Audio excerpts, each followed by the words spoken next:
Well, good morning. It's Tuesday, November 9th, 2021. I shall call this meeting, a regular meeting of Clearwater County Council, to order at 9 a.m. You have a agenda before you. I think there is also some potential amendments to that agenda as well. Maybe I'll have Mr. Reid enter those forward, if you would. Thank you, Reid. Sorry, I should mention too that, firstly, that all public meetings are live streamed and recorded.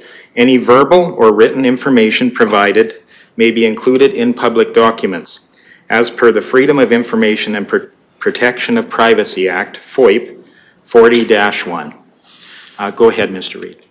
Thank you, Reid Vlahid. Administration has the following additions. Should Council see fit to amend the agenda? One, that the November 9th, 2021 regular meeting agenda is amended to include the following applicants for board and committee public member appointments. Just a reminder that the agenda went out before the closure time and date for these committee appointments. So we had told you we would add these names should any have come in, and the following did come in. So for the Agricultural Service Board, we would add Bob Bryant, Jim Duncan, Nick Frank, and Karen Melhalf, who is the current alternate member. For the North Saskatchewan Recreation Board, we would add Bob Bryant, Jim Duncan, Naomi McNair, and Karen Melhalf. For the Raven Recreation Board, we would add Brian Murphy, who is a current member. For the Rocky and District Recreation Parks and Community Services Board, we would add Nick Frank, Naomi McNair, and Karen Melhalf. And for the Rocky Mountain House Clearwater County Health Professionals Engagement Team, we would add Nick Frank and Karen Melhalf. And a second item we would suggest be added is that the November 9th, 2021 regular meeting agenda is amended to include a closed session item 7.3 for discussion relating to personnel, and in accordance with the Municipal Government Act, Section 197, subsection 2, and the Freedom of Information and Protection of Privacy Act, Section 17, disclosure harmful to personal privacy. Thank you, Mr. And that's Reid. Any questions on that? If not, I would be looking for a motion for amendment to the agenda. Councillor Swanson, and I'll call the question. All those in favor? That's carried. So then I will be looking for a motion to accept the agenda as amended. Councillor Ratcliffe, all those in favor? And that's carried. Thank you very much. That takes us down to the adoption of the minutes. Those have been circulated. I hope you've had time to look through them for accuracy. Are there any changes, additions, deletions to that record? If not, I look for a motion for the council organization, or 3.1 of the council organizational meeting of October 25th. I look for adopting or motion to adopt those minutes. Councillor Melhalf, any further discussion? Seeing none, I call the question. All those in favor? And that's carried. Moving on to 3.2, the minutes from the regular council meeting of 26 October. Any errors, deletions, anything in there? Okay. I'll look for a motion then to accept those or adopt those minutes. Councillor Graham, I think, was first on that one. So any further discussion? If not, call the question. All those in favor? And that is carried. So that brings us to 4.1, which is planning and development. And I believe Mr. Bisson will take over from here. Thank you, Reid Vlahid. Good morning, Council. So Robert Yak, who is currently sitting here, presently holds title to Plan 972-4150, Block 1, Lot 1, which is part of the Southwest 3536-7. The property contains 9.39 acres and is located 9 miles northwest of the village of Caroline, along Township Road 36-5A. The landowner has made application to redesignate the entire property from the Industrial Land Use District to Agriculture A Land Use District. In 1997, the property owners at the time, Marvin Trimble, made application to rezone 17.6 acres from Agriculture District A to Industrial District with the intent of expanding an existing manufacturing business that was located on the property, as well as to subdivide the business portion of the property off of the quarter. In May of 2000, the property owners at the time, Marvin and Sheila Trimble, applied to subdivide an additional 7.70 acres from that 17.6 acre industrial property to create separate title to two separate businesses that were operating from that property. The 7.70 acre industrial parcel was approved and was used for the manufacturing business, and the existing the remaining 9.9 acre parcel was used for an equipment rental business, as well as for the owner's residence. The subdivision to create 7.70 acres was approved by MPC in March of 2000. It does not appear that the equipment rental business on the remaining 9.9 acres was ever received development approval. As per section 12.2 part 13 of the county's land use bylaw, if the subdivision development for which the redesignation does not occur within 1 year of the date of passage, council may initiate a bylaw to redesignate the land back to its former district. Robert Yak recently purchased the property, unaware of that the property was zoned industrial. The landowner has no intent of using the property for industrial or commercial purposes. He would, however, like to use the property for his own residential purposes and to possibly operate a small hobby farm. The property contains a residence, barn, Quonset, and ancillary buildings. Legal and physical access to the property is by way of a panhandle driveway off of Township Road 36-5A. Surrounding land uses in the area are residential, agricultural, and industrial. Therefore, this application is to rezone the subject land back to the Ag Land Use District, as shown in Schedule A. Planning direction, when it comes to the county's MDP, Section 12.2.4 states that the county should consider, when evaluating a redesignation application, the impact on adjoining and nearby land uses, impact on natural capital and agricultural land, site suitability and capacity, just to name a few. The county's land use bylaw, section 3.7, development permits and their validity.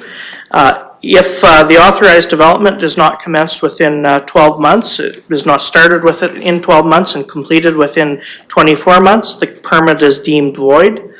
12.2, amending the bylaw process, we've already gone over that in the body.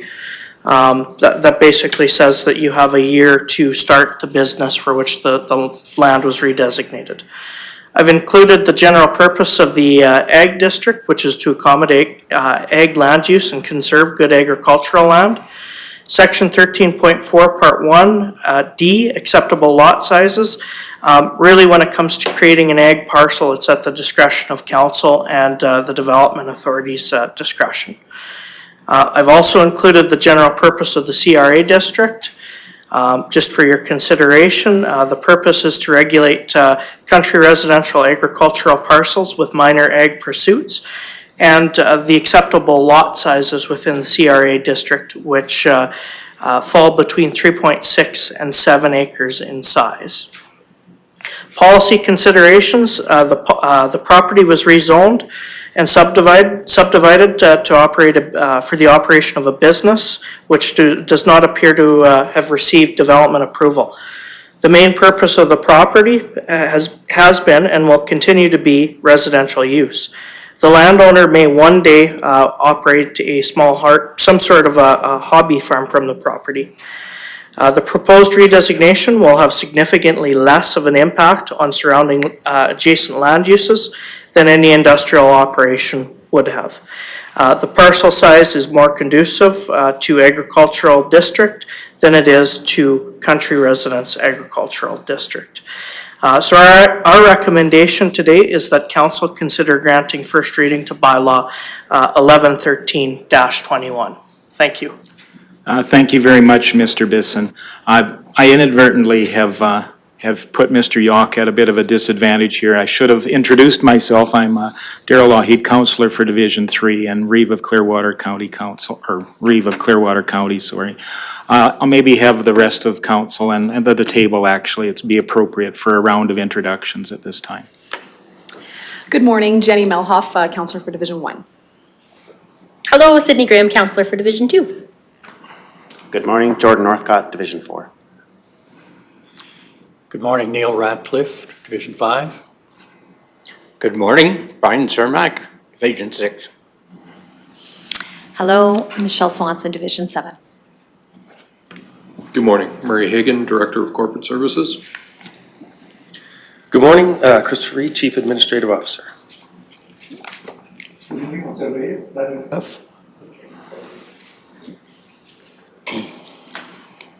Well, thank you very much and welcome this morning. I guess, are there any questions for staff around what's before us to be decided today? Councillor Swanson. I just have a quick question. That we see through the aerial, that is a seasonal creek, just for reference? Yeah, that'd be a seasonal drainage of some sort. Okay, because I just see it's between the panhandle and the residence, so I'm just wondering if it was ever an issue or.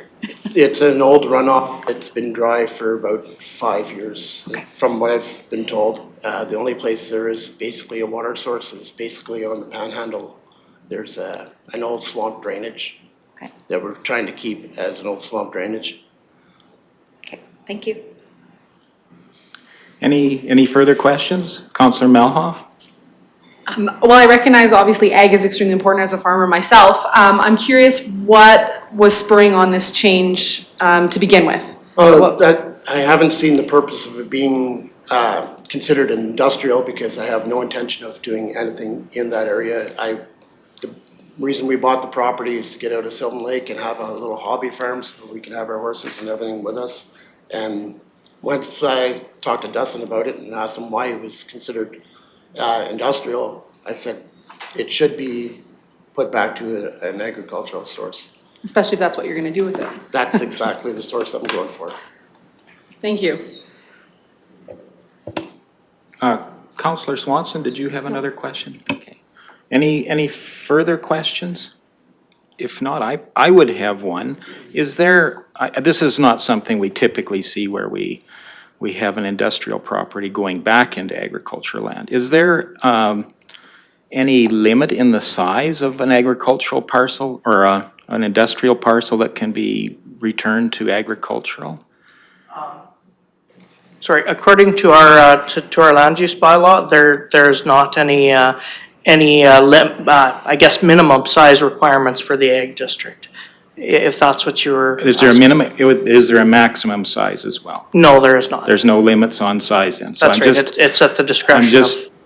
formulating, because in the past, we've had a number of questions around our municipal development plan and those opportunities for agricultural parcels and the sizing of them. And I see this as somewhat problematic in that potentially, and it is a very convoluted process, but somebody could apply for a industrial parcel, go through the public process of creating an industrial parcel, not develop it, and then return it to an agricultural parcel, creating a larger sized agricultural parcel than what we currently have opportunity for. I just, is there some sort of restriction in that or any limits or guidelines around that? I just maybe, yeah, if you could answer.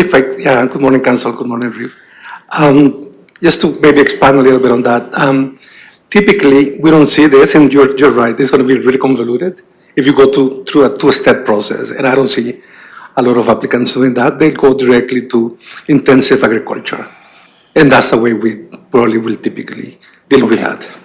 Thank you for that. Yes, I'm quite familiar with the intensive agriculture route. That's been used a number of times recently, for sure. So, any further questions?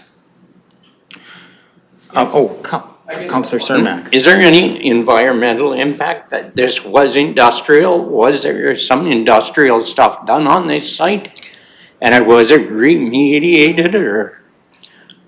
So, speaking to that question, according to the development file, there does not appear to have been any development approval given for this parcel for any industrial operations in the past. I believe there was a manufacturing business off of the property directly to the north and west of the existing parcel, but and that was operated as industrial. But this one, I'm not aware of any industrial operation taking place. Okay, so there'd be no impact to the agricultural end of it? I don't believe so. Good, thank you. Okay, any further questions? Seeing none, we do have a staff recommendation that council consider granting first reading. So I guess at this time, I am looking for a motion to move to first reading. Councillor Cermak? Any further discussion?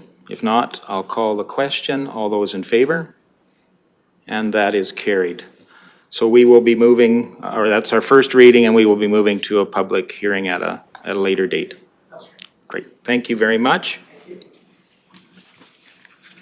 Moving on then, into section 5.1, council Christmas greeting advertising. And that is something that council has done as a tradition. Mr. Hagan, would you be able to describe that for council?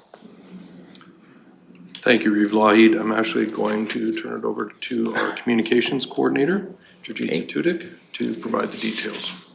Thank you. Good morning, council. Thank you for having me today. Before you is an agenda item that pertains to the upcoming Christmas greeting advertisement. Traditionally, previous council has put together an advertisement for Christmas greetings in all the 3 local newspapers. The Christmas greeting runs for 1 week in December and is printed in full color and includes a photo of council and a Christmas greeting message. In past, the approximate cost is $1,000 and it is split evenly amongst council and paid out of pocket by councillors. Staff will like to determine if council is interested in pursuing this advertisement again this year. All right, thank you very much. That's, yeah, as you said, it's been a long-standing tradition for as long as I've sat in this chair. And I think I had noticed it done for many seasons before that as well. I think it is a good way of keeping that image or that in-touch component around the Christmas season for our council. I think it certainly has value. It is an investment by each councillor in staying in contact with their community. Any discussion around this? Thoughts? Councillor Melhoff? Absolutely, I think that this is great. I would also ask that it get added to our website and our social media if we do pursue with this Christmas greeting. I'd like to see it extended on those platforms as well. Councillor or CAO Reid, please.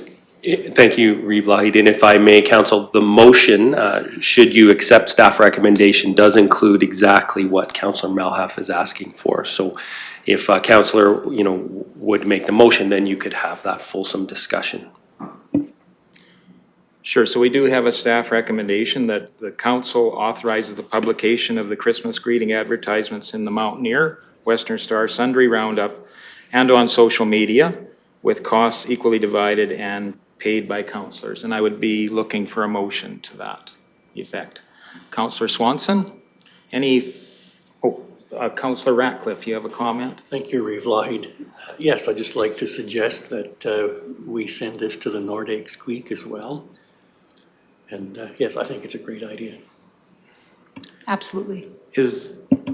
Can I ask, is there a cost to put something in the Nordic Squeak? Or is it's kind of a community circular, yeah. Is it not? Okay. Yeah, I don't believe there is a cost. Okay. All right. So again, I think we have Councillor Swanson's motion on the table. CAO Reid. Just in relation to the comment brought forward by Councillor Ratcliffe, there may be other newsletters or similar community sort of broadcasting methods that you all may know about. And of course, you will have access to the file as well to be able to attach it to any of those other mechanisms that you do find. So, you know, not to just pick out the Nordic Squeak, but you would have opportunity to put it throughout the county far and wide if you so wished. Thank you for that. Any further discussion? If not, I will call the motion. All those in favor? And that is carried. Thank you very much. Moving on. 5.2, this is a ratepayer request for waiver of penalty relating to taxes. And I believe this is Rhonda. She'll take care of this one. Good morning, Council. So the first item I have before you today is a request from a ratepayer to waive the penalty on their tax account. You'll see a handful of these throughout your four-year term, probably a few every year, for a variety of reasons. Penalties applied in the fall of 2021 and spring of 2022 are in accordance with Bylaw 1107/21. And it is attached to the agenda item for your information. The Municipal Government Act, Part 10, Section 347 states, if a council considers it equitable to do so, it may generally or with respect to a particular taxable property or business do one or more of the following with or without conditions: cancel or reduce tax arrears, cancel or refund all or part of a tax. So I guess the part that I want to highlight is that it considers it equitable to do so. The tax payment program is a program offered by Clearwater County to allow ratepayers to pay monthly to alleviate the burden of having to pay the entire tax balance at one time by spreading payments out over the course of the year. This also allows the ratepayer to continue to make payments into December without penalty, even though tax penalties are applied to non-tax payment plan accounts in September. Taxes are due upon receipt of notice, which is typically mailed the last week of May.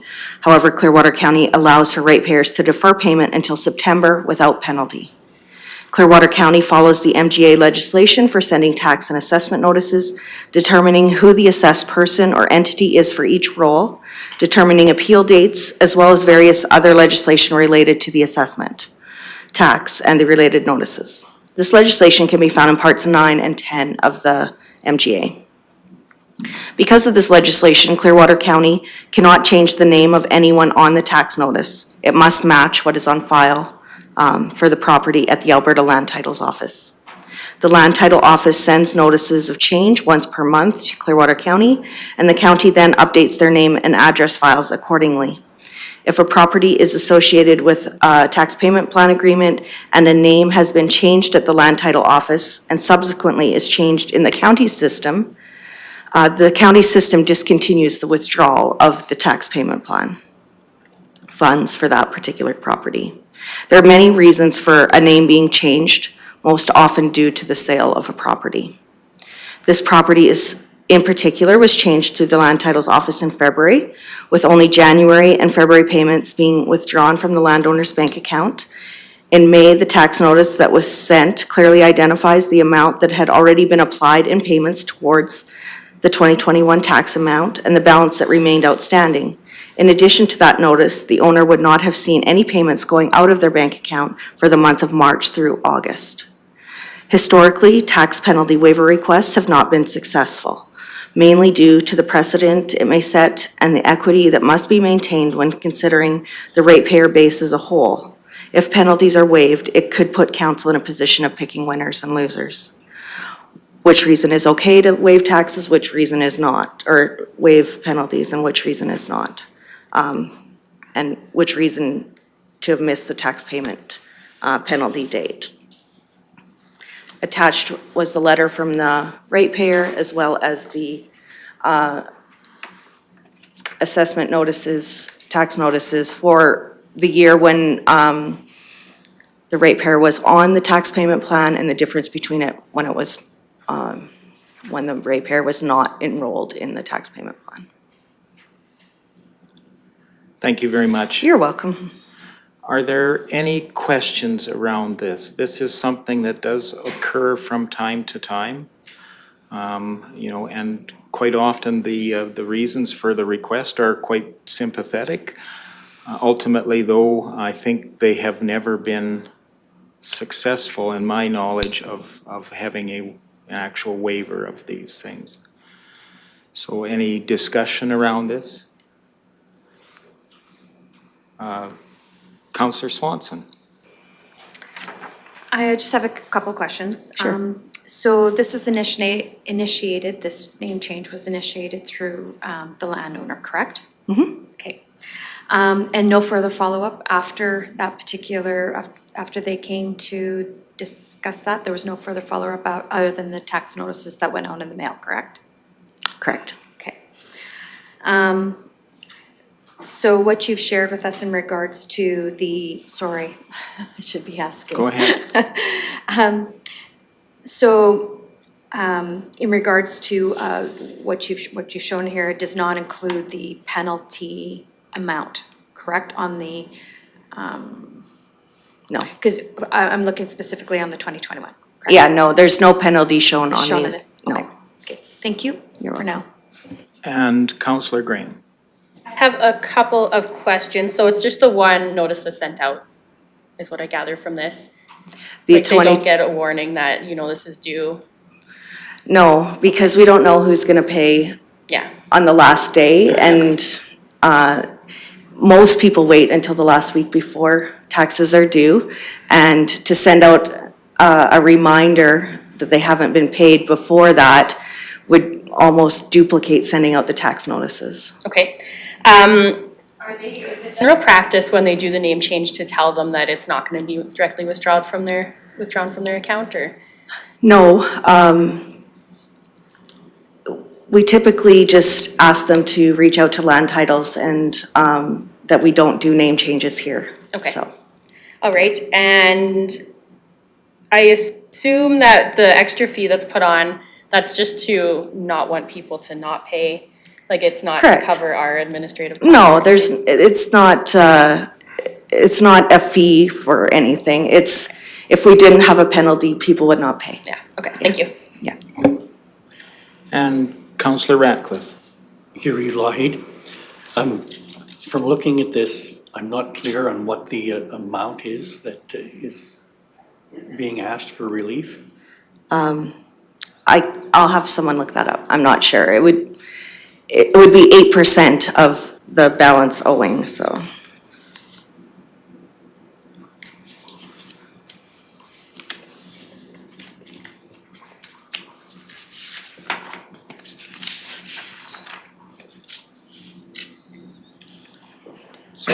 I just. So around $160? $160, Yeah. yes. That's what I was gonna do some quick math and say that's approximately it.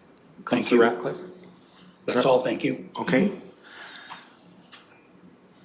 Councillor Graham? I just thought of one more question here. Are they able to make payments, or is this gonna be due right now? No, they can make payments. Thank you. And Councillor Swanson? In rereading real quick here, the ask, in this, it is stated there that she's, you know, never received this, and she's been, or he, or whoever, has been very good at paying their taxes in the last 30 years. So to me, this is a misstep on their portion. If they've shown that for the last 30 years that they have never missed their taxes, and then this happens, mistakes do happen, but I know if something was not happening in that 6 months between my notification in May and I know my taxes are due in September, not coming out of my bank account, I would be investigating. It's not something that I would take lightly. So anyways, I understand the uncomfortableness, but I'm will say I'm not leaning in favor, it would be as due, and to make arrangements with finance to, if she wanted, or he wanted a payment plan. Thank you, and I guess a comment I might make as well, it's my understanding that the taxes are actually due when the tax notice is received, and we all unfortunately receive our tax notices, and hopefully we don't just set them aside and forget about that until the penalty date comes along. And it's sometimes a reminder to us all that it's important to take care of our tax obligations and avoid. Mr. Hagan, you have a comment? Thank you, Reeve Lougheed. I just wanted to add some additional clarification to the question of the ability to make payments towards the outstanding balance. We will take payments and acknowledge that against the ratepayer's account, but as you'll notice on the tax notice, if it's not fully paid by December 17th, there will be an additional penalty levied to all outstanding balances as of that date. Okay, thank you. Any further discussion?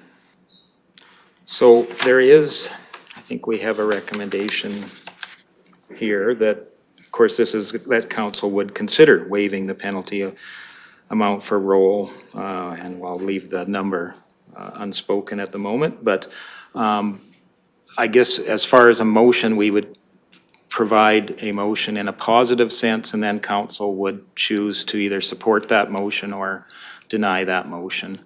And so that would be the path forward. So if there isn't any further discussion on this, I would certainly be looking for a motion in a positive sense on this, and then we'll call the question after that. So looking for a motion.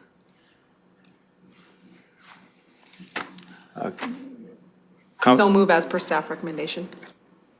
Okay, so that would be waiving the penalty then, a motion to. The motion is. Motion would be to waive the penalty. All right, any further discussion? Seeing none, I'll call the question. All those in favor? And those opposed? And that motion is denied. Okay, that moves us on to 5.3, which is the third quarter financial report. And I believe this is Ms. Serhan again.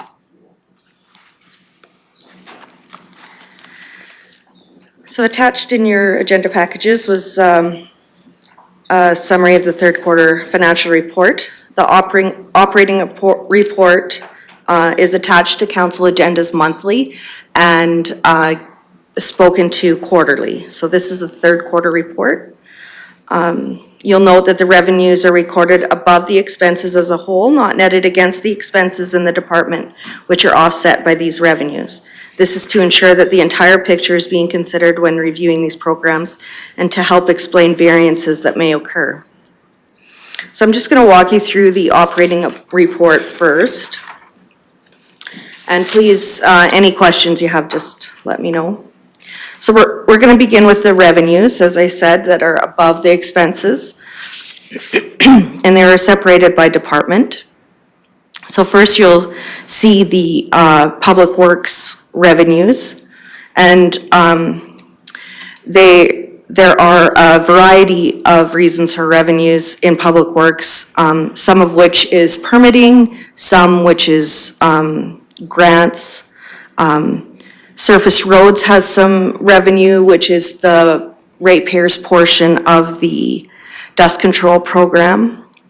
Solid Waste has some revenues for landfill dumping. And Facilities has some rental income.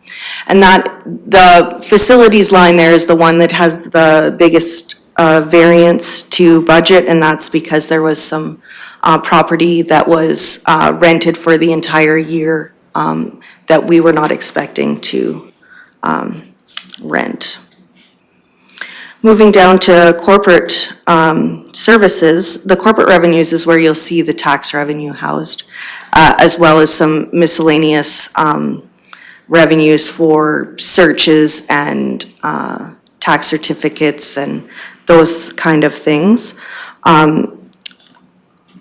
The variance you will see there is because At year end, we would make some adjustments. We would have budgeted for uncollectible taxes that is a year-end entry that we have not taken out of the tax revenue as of yet. The revenue sharing agreements will come out of that probably hadn't come out at September 30th. So that will be closer to budget by December 31st for that line. Depending, of course, on how much uncollectible taxes we need to write off at the end of the year.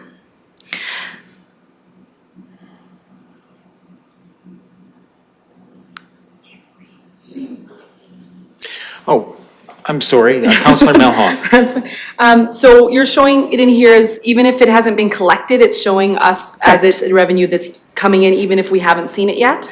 Right, because the revenue is booked when the taxes are levied. Okay. So it doesn't really show collected versus uncollected at this point yet. Okay, thank you. Yep. Assessment is receiving a grant from the provincial government because of the difference in the way assessment is handling the designated industrial properties. The province was taking on that responsibility but didn't have the resources to do so. So we have taken on that responsibility for the province, and the province sends us a grant. And GIS, there's revenues there for maps. Moving on to the next page is agriculture and community services. There's various things that generate revenue within the agricultural services department, mainly as a convenience to our agricultural community, the rental of some equipment, the sales of some chemical that is unaccessible in Rocky Mountain House unless the Ag Service Board provided that, as well as some custom work that the Ag Service Department does for ratepayers and provincial stakeholders. And there's various other services that agricultural services provides that they charge us a minimal fee for. There's also some grant revenue in there from the province for the agricultural services programming, as well as the land care program. They receive individual grants for those programs. And the anomaly in this category is the recreation grant for $920,000 that has come from the provincial government for the Nordic Trail, and it is showing an operating revenue because that trail does not belong to Clearwater County. We are the I guess, the body that provides maintenance and is a partner in creating that trail. And the province has charged Clearwater County with bringing that trail up to a standard that is usable by many different user groups. And so that revenue goes into our operating because we're not gaining a asset out of that, this expenditure of that grant. Planning and development, this is the line where the lot sales are recognized, and you can see there are some other things in that number, like some development permits and the fees that would normally be paid to the planning and development department, but the majority of that $3 million is lot sales. And then legislative and emergency and legislative services. So I'm going to talk about the legislative services revenue for just a moment, just so that you can have an idea of when we talk about timing differences and maybe audit anomalies, this would be one of those. So I'll just maybe walk through that. Even though it's a really small dollar amount, it gives you a good idea of how these things happen. So in legislative services, the revenue there is for the regional partners' payment of the regional emergency management program. Now, in 2020, that payment didn't come through until or wasn't invoiced until January, until we knew, or February maybe even, until we knew what all the costs were for that. And for whatever reason, it just got missed being put back into 2020. So you see the revenue there is quite a bit higher than what we budgeted. However, that is the revenue for 2020 that's just showing up in 2021. So when the audit team comes and talks about errors in the financial statements, this would be an error. And however, it's not that we missed it or, it didn't happen. It's just that it didn't happen in the correct year. Fire rescue services. Again, this is one that we will bill at the end of the year to our regional partners for our regional service, as well as some deployment revenue for our WUI team or any volunteer or paid-on-call firefighters that are deployed interprovincially or possibly sometimes to different provinces for provincial firefighting services. Peace officers' revenue is Clearwater County's share of the fine revenue that is generated through the Peace Officer Program. Clearwater County does not receive 100% of that. In fact, I'm not sure, but I think it's less than 50%. And it is only sent by the province monthly to Clearwater County. We don't know the amount until we receive a deposit, and it is based on when fines are collected. Councillor Ratcliffe has a question, I believe. Yep. Going back to the fire rescue services. Yes.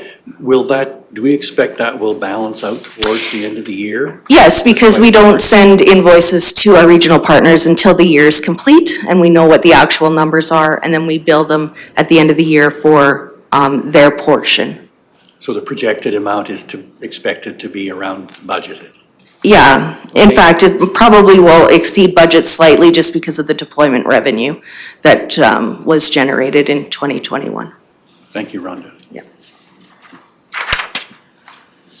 Any other questions on revenue? Okay, so we'll move into the expenditures. Excuse me. Again, these are broke into departments. So the first department here is council, and council administration has some costs that are borne through council as a whole. Some of it's registrations. Some of it is the newsletter that goes, out to ratepayers. That is not the council administration is any costs that are not division specific. So that are borne by council. So the council divisions are only the specific registrations per councillor. If one councillor is registered for something, it goes to their division, their mileage and subsistence, and their honorarium and monthly stipends are put into each council division. And again, this is to September 30th, and so if there was a remuneration form that was submitted after September 30th for August and September, it wouldn't be included in this. So we expect this to be very close to the budgeted amount by the end of the year. The next section is the Office of the CAO, and that includes CAO administration, human resources, and health and safety. The next section is public works. And there's quite a variety of course, operations within the public works departments. They're broken down by sub-department here based on the organizational chart, so who is responsible for these departments or sub-departments. And I'm not sure what you want me to go through here. Do you want me to let you know kind of what services are in each one, or are you comfortable? Like surface roads is dust control and plowing and sanding, and any maintenance to do with surface roads, gravel roads. There's a summer gravel program, all the grading of the gravel roads. solid waste. I'm not sure. Any questions there? Maybe we'll start there. Yeah, what is council's comfort with the itemization here, or is there any, Councillor Milhoff? Most of my questions are actually surrounded around the budget that you sent us last week. So when we get the opportunity to go through that, that's where most of my questions are based on. Okay.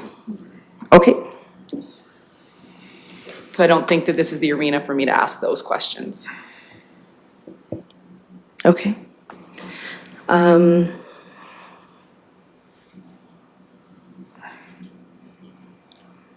Facilities, okay. And then the next section is corporate services. So financial services, which is my team, and then corporate administrative costs, which are kind of the costs that are for the organization that aren't separated out to the rest of the organization. So one of the, let me give you an example.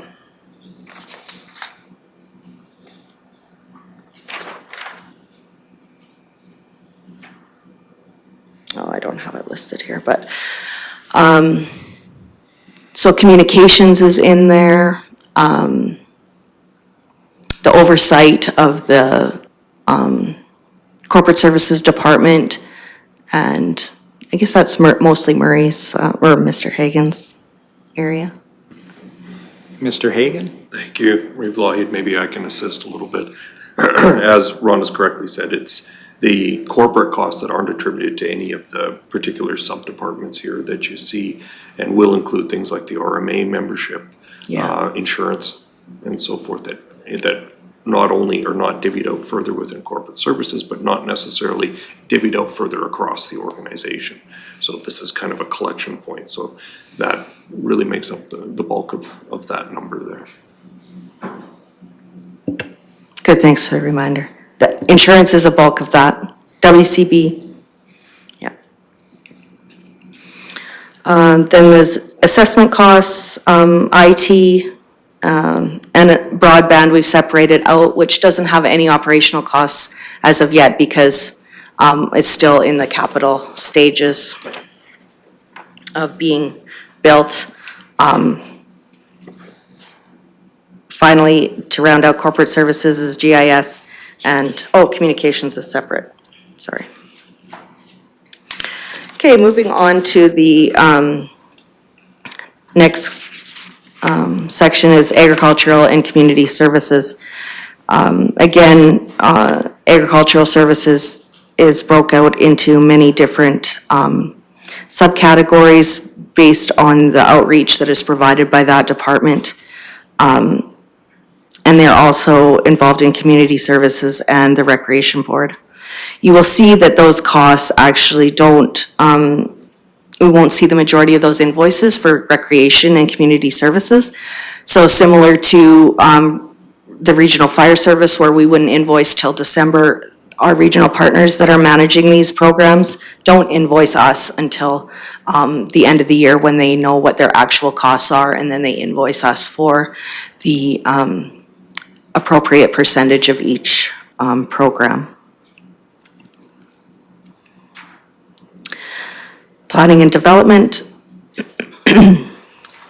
Councillor Swanson, you have a question? Yeah, I have a question in regards to the recreation. Yep. That particular number includes capital as well as operations from our managing partner when we're invoiced? Correct. Okay. Yep. Because again, those assets are not ours at the end of the day. So it's like we're giving them a grant to purchase those assets.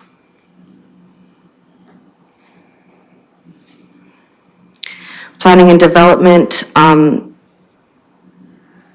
includes economic development, and broke out of there is Municipal Planning Commission. Heritage, which is the Discovery Center in Nordegg, the mine tours, and that, those programs. Those programs, of course, didn't go forward in the summer of 2021 due to COVID. We couldn't provide mine tours. So the costs in that department are lower than what would normally be expected. And economic development isn't sort of a monthly cost. It's more like certain programs that the economic development department is doing. So if he's involved in a certain event, then he would expend that money maybe all in one, or mostly in 1 month, or depending on which months he has events planned or specific studies going forward. Excuse me, the last section is emergency and legislative services. And legislative services is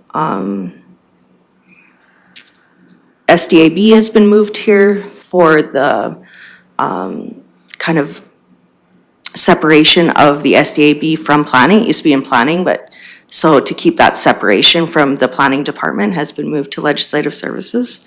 Emergency management is what I talked about before, CREMA, and the county's emergency management planning, fire rescue services, and the peace officer program.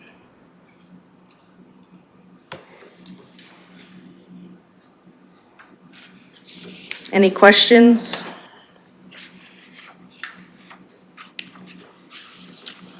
Mr. Hagan? Thank you, Reeve Lougheed. Just as well, council will notice that there's a line item there for amortization. And just for clarity, and you will hear that word again during budget deliberations and strategic planning as well. So what amortization, or another word for it is depreciation, that represents the decrease in value of the county's assets. Or in other words, it is the amount of the assets, or the portion of those assets that have been given up in production. So our bridges, our roads, our equipment decrease in value as we use them. And that's what this figure represents. It's not a cash outlay, and that's really what can make this a very difficult and challenging concept to get one's head around. But we will spend time during budget explaining it. We do fund the amortization through tax revenue primarily, and that actually creates the ability for council to be able to fund those reserves that will replace those assets eventually. So just a bit of a teaser towards budget and strategic planning is that we will bring this topic up again and walk council through how this provides ultimately a source of cash for future reinvestment in capital assets, which fits hand in hand with our asset management practices. Thank you. Moving on to the capital summary by department. I'm not going to walk through this ones like I did the operating, just due to the fact that there is a narrative attached to council's agenda monthly that goes through each of the capital projects and what stage they're at. And their narrative is actually like to last week, whereas this is the financial report that's to the end of September. So this might show that there's not as much money expended as what you would think should be according to the narrative. If something says in the narrative that they're almost complete and we've only spent half of the dollars in that project, it's only because the invoicing hasn't caught up to the work yet. And this report is as of September 30th. So if we received the invoice, or the invoice was dated before September 30th, it would get processed through this report. If the invoice came and it was dated October 1st, then it would get paid and show up in the next report. And that invoice could have been for work done the end of August. So the financial report doesn't necessarily keep up with the narrative that's provided by the directors through that capital reporting. But I'm happy to answer any questions you might have on the financial report.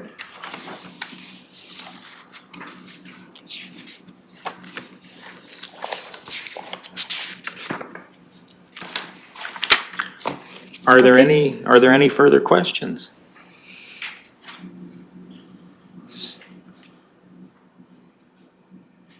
Councillor Ratcliffe, I believe you have a question. Thank you. On the sewer capital, what, I see there's quite a large number in the budget. What is that project for?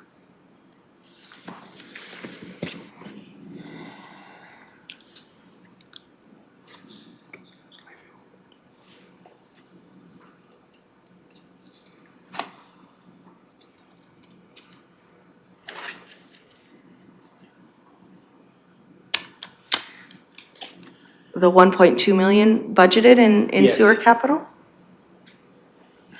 I'd have to go back to my report, but, I'm thinking that's the completion of the Condor Lagoon.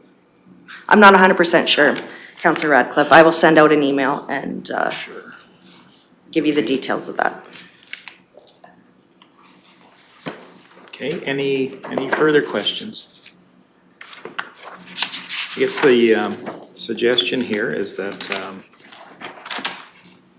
council receives the Clearwater County third quarter 2021 financial report for information as presented. And I would entertain a motion to that effect. Councillor Swanson, any further discussion? If not, I'll call the question. All those in favor?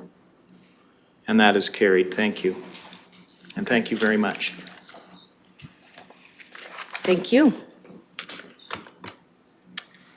So that brings us to item 6. I think, yes, let's go ahead with that. I guess, let me just draw here. I know we have a number of, we've had an amendment to our agenda on here to bring those extra names in. What I'm needing clarification on is the number of positions available on each of these appointments. And I'm just going to seek through that. Just bear with me for a second here.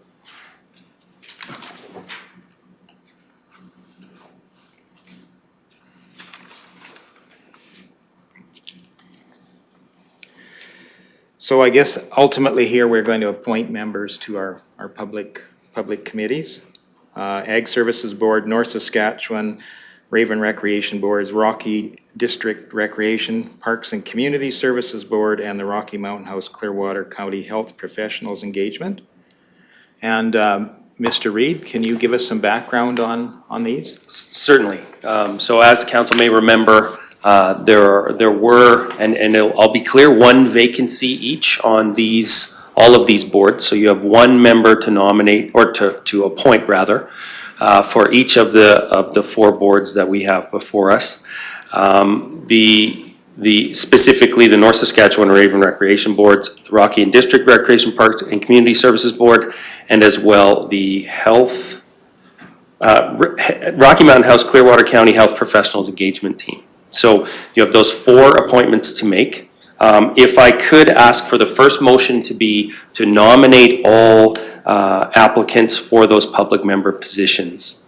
And so if you remember the organization meeting, you would, so what we'll do, I suggest, is we'll start with the first board, which is Agricultural Service Board.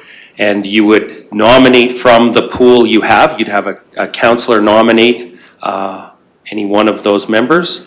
And then should it be required, you would go to secret ballot. You will find you have the small white slips of paper, and we're prepared to administer the secret ballot system. Yeah, so at this time, I would suggest that the first thing to do is to ask for nominations for the Agricultural Service Board appointment available. Great, thank you for that. So we are going to deal with the Ag Services Board first. Councillor Cermak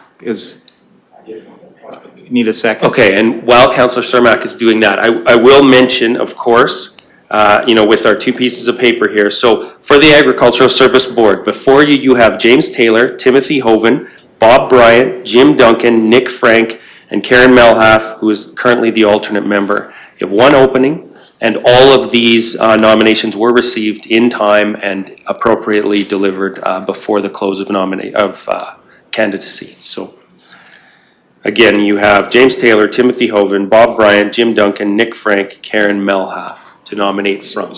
So as a point of order, could we make a motion to accept all those nominations at once? You certainly could, yes.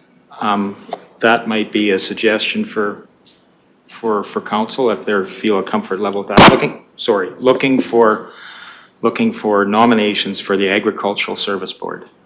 Councillor Swanson? Yes, I'll put forward all the names that have been submitted. And just as a point of clarification, do we need a motion to also administer a secret ballot? Correct. So if the first motion is to nominate all the candidates, then the second motion should be, I mean, you could have done it the other way. We could have prepared it that way, that you would have a motion to conduct a vote by secret ballot. And if I may be so bold, I think you could have that motion apply to all the appointments. So if you would make that motion first, you can say we conduct all the following appointments by secret ballot.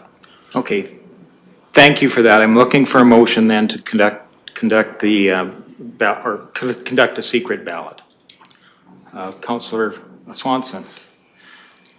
I'll amend my first motion about nominating for all current board directions, or board appointments, that we nominate all submissions that have been put forth. Okay. If that's okay, if we can. Okay, is council clear with that motion then, that we are nominating all, or accepting a nomination of all those positions moving forward? Okay, I will call the question. All in favor? And that is carried, thank you. And then I'm also looking for a motion to conduct the elections by secret ballot. Councillor Melhalf, any discussion? Seeing none, I'll call a motion. All those in favor? And that is carried as well. So before us then, firstly, is the Agricultural Service Board. You have the names for that. You will select one name. Councillor Swanson, you have a question? Yes. So because we're only filling in one, and I understand that Karen Melhalf is the alternate, but because she submitted her name, she goes into the pool for that. So if we submit the one name, would the second amount of votes become the alternate? Like, I just want to know where that alternate position ends up if that person has put their name into the big pool again. So should that occasion occur, we will address it directly after. Okay.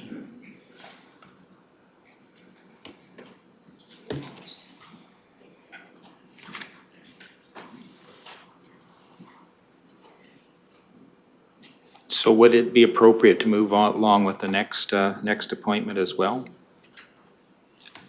And that would be the North Saskatchewan Recreation Board. And we have, I believe, 5 candidates for there, and we're selecting one. I believe we've already formally nominated everybody within this, so we don't have to do that process again. So North Saskatchewan Recreation Board, we are selecting one of the 5. Who were the 5? So there would, so that would be Randy Hill, Bob Bryant, Jim Duncan, Naomi McNair, and Karen Melhalf.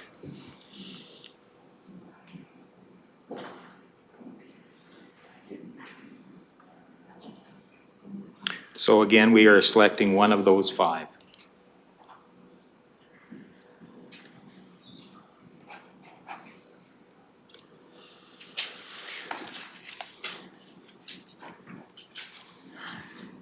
And thank you.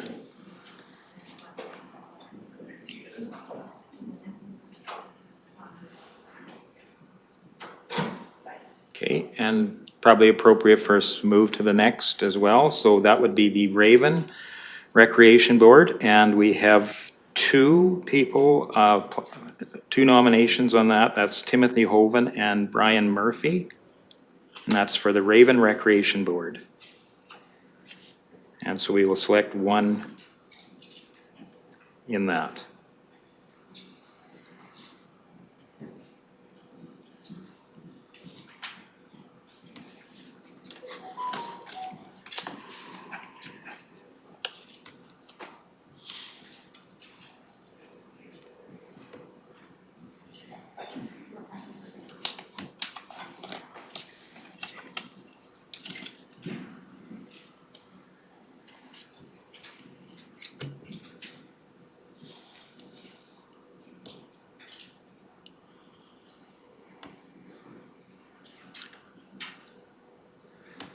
And I guess we can continue forward. We would move on to the Rocky Mountain House Clearwater County Health Professionals Engagement Team. And with that, we have, just bear with me, I believe we have 3 names for that. Oh, 3. Am I correct in that? We have Randy Hill, Nick Frank, and Karen Melhoff. And we would be selecting one name for that.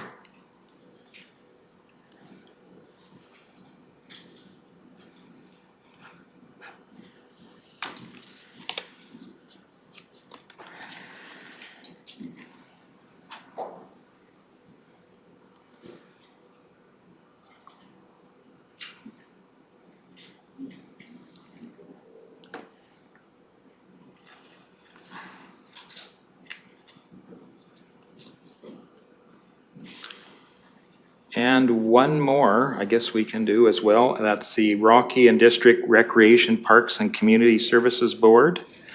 And we have, I believe, 4 candidates there, 4 nominations. And that would be Randy Hill, Nick Frank, Naomi McNair, and Karen Melhoff. So we're selecting one of those.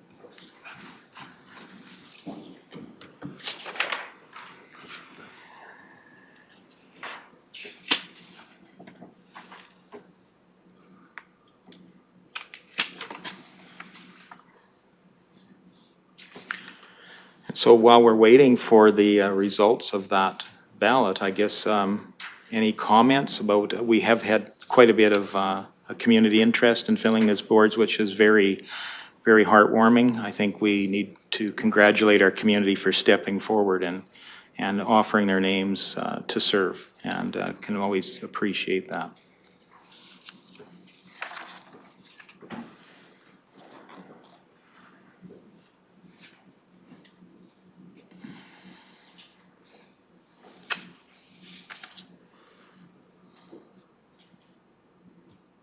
Thank you for your patience, Reeve Lahit. So at the end of the secret ballot process, we have confirmed and so what I'll do is perhaps read these individually, get a motion, pass that motion, if I may. So the motion would be that council would appoint Jim Duncan to the Agricultural Services Board. Okay. Looking for that motion? Councillor Melhoff? All those in favor? Carried. And the next one, I would look for a motion for appointing Jim Duncan to the North Saskatchewan Recreation Board. Okay. Looking for that motion, Councillor Swanson? All those in favor? And that is carried. And the next one, I would look for a motion to appoint Tim Hoven to the Raven Recreation Board. Councillor Cermak? And I'll call the question. All those in favor? And that is carried. And looking for a motion to appoint Randy Hill to the Rocky and District Recreation Parks, sorry, my mistake, to the Rocky Mountain House Clearwater County Health Professionals Engagement Team. Councillor Swanson? was first. Call the question. All those in favor? And that is carried. And the final one, I'm looking for a motion to appoint Nick Frank to the Rockian District Recreation Parks and Community Services Board. Councillor Melhoff makes that motion, and call the question. All in favor? And that is carried. Thank you. One final motion, if I may, Reeve Lougheed. Would someone make a motion to destroy the secret ballots? Yes, looking for a motion to that effect to destroy the ballots. Councillor Ratcliffe? And all in favor? Thank you. That's carried.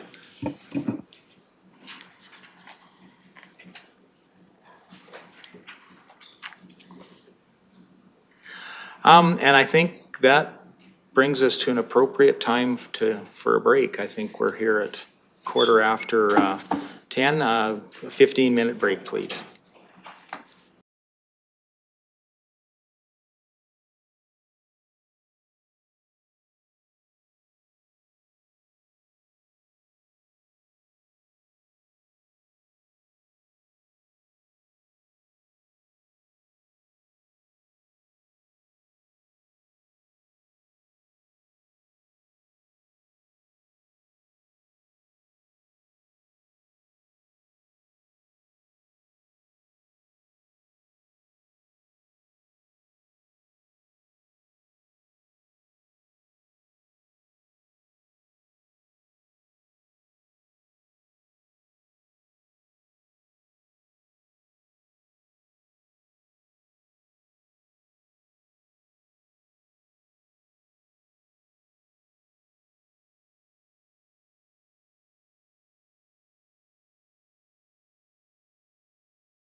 welcome back after recess. Moving ahead on the agenda, we are moving forward to Section 7, and we'll start with 7.1, which is the CAO's report. And Mr. Reid, take it away. Thank you very much, Reeve Lougheed. Council, thank you very much, Reeve Lougheed and Council. Spoke too soon there.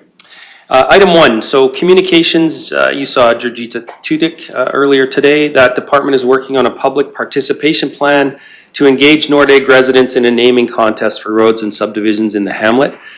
We received a couple of questions about how that might occur. And so this is just a heads up that you will receive that, and of course, notice to the public that there will be some process for that community to have a say in how their streets get named. Item 2, Council had requested and was granted reception with the Minister of Municipal Affairs at RMA in Fall 2021 conference. And the previous council had, this was a months ago process, and the previous council had selected as their main item to speak with Minister McIver about, which was what we call orphaned properties.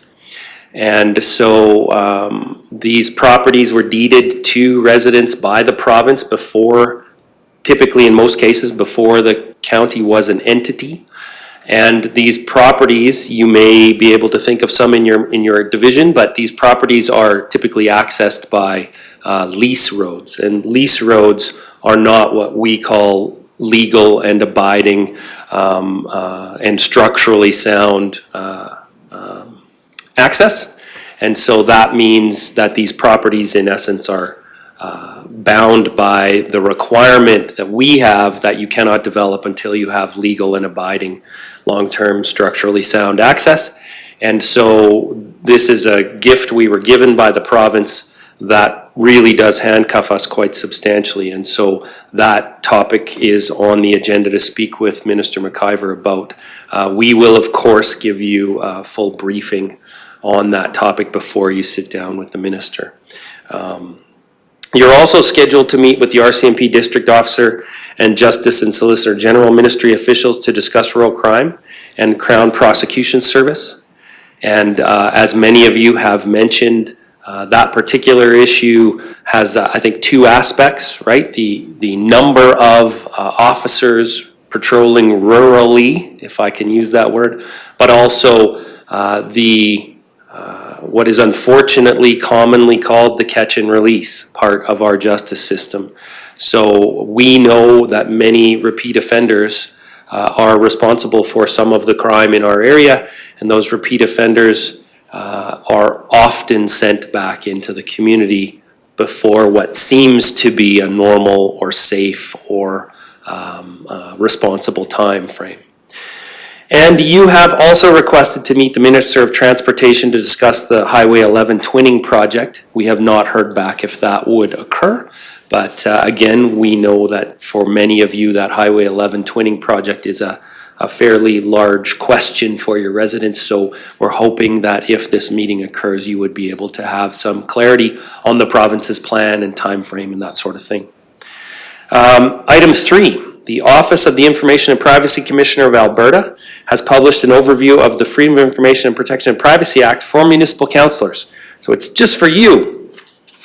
It summarizes how FOIP applies to our meetings, as well as our records, and it clarifies that everything you do with your county appointed or assigned devices is of course eligible to be FOIP requested.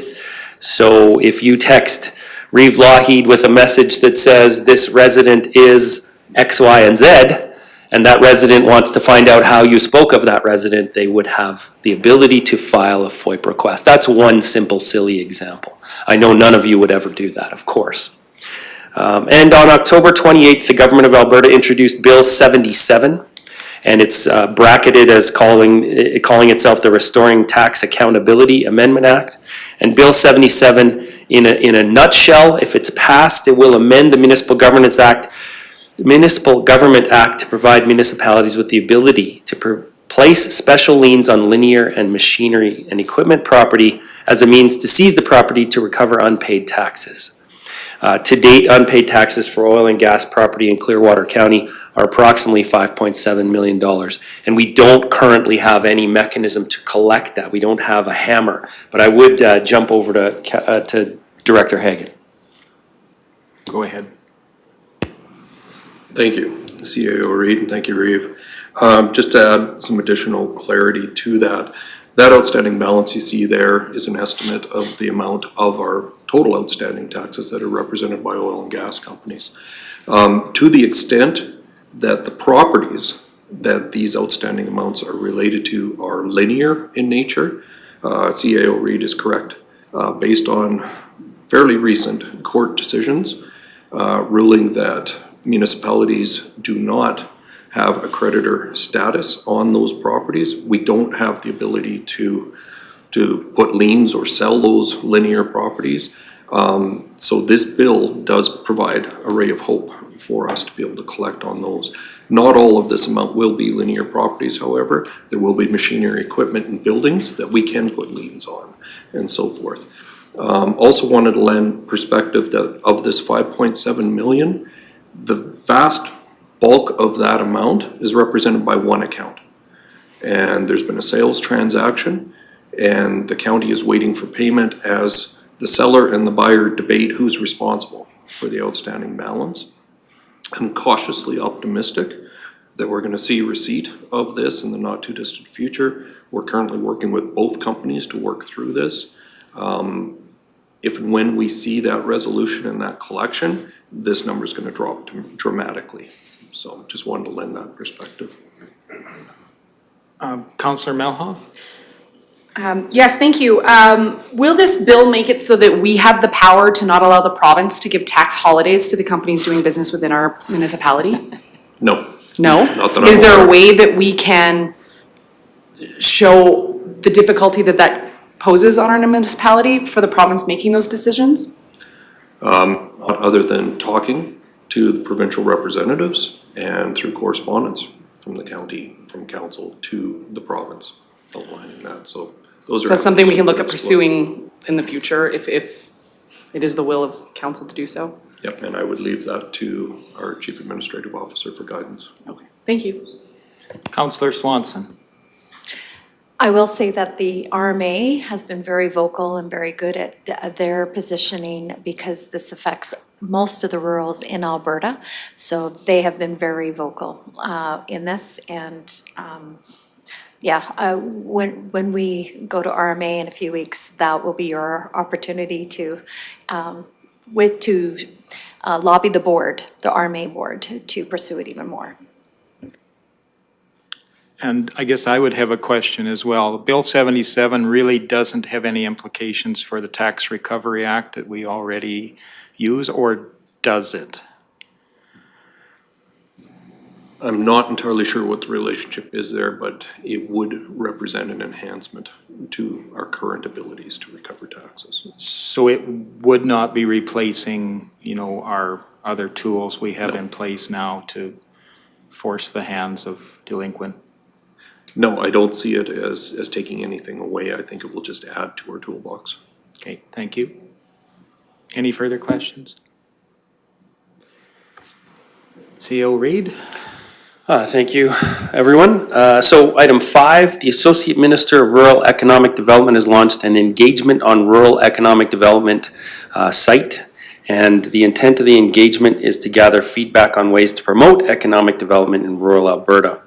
The engagement process includes virtual and in-person sessions, as well as a survey, and the survey deadline is December 18th. And so I encourage, of course, council and any resident to complete that survey and participate in that. There is recommended reading, and you'll see those 3 links for you to review, should you be interested in that process. Administration, of course, will be participating as we have an economic development officer, and we have, of course, a position to state there. But council is welcome and eligible to make a proposal, presentation. And item 6, the second quarterly RCMP provincial policing reports from Rocky Mountain House, Rimbey, and sundry detachments are attached for information.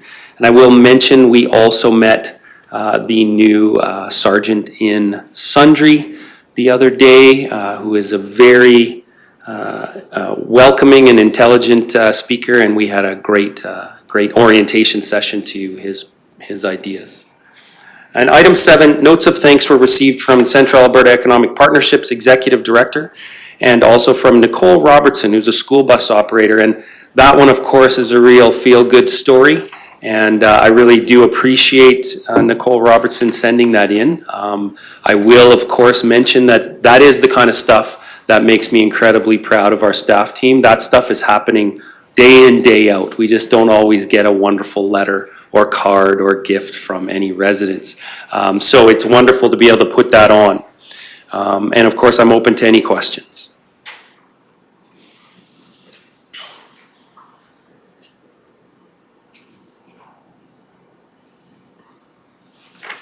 Any questions on the CAO report? If not, I think it'd be appropriate to receive that for information. If I would have a motion to that effect. Councillor Graham, all those in favor? Carried. That brings us to councillor reports, and I did have a question about councillor reports.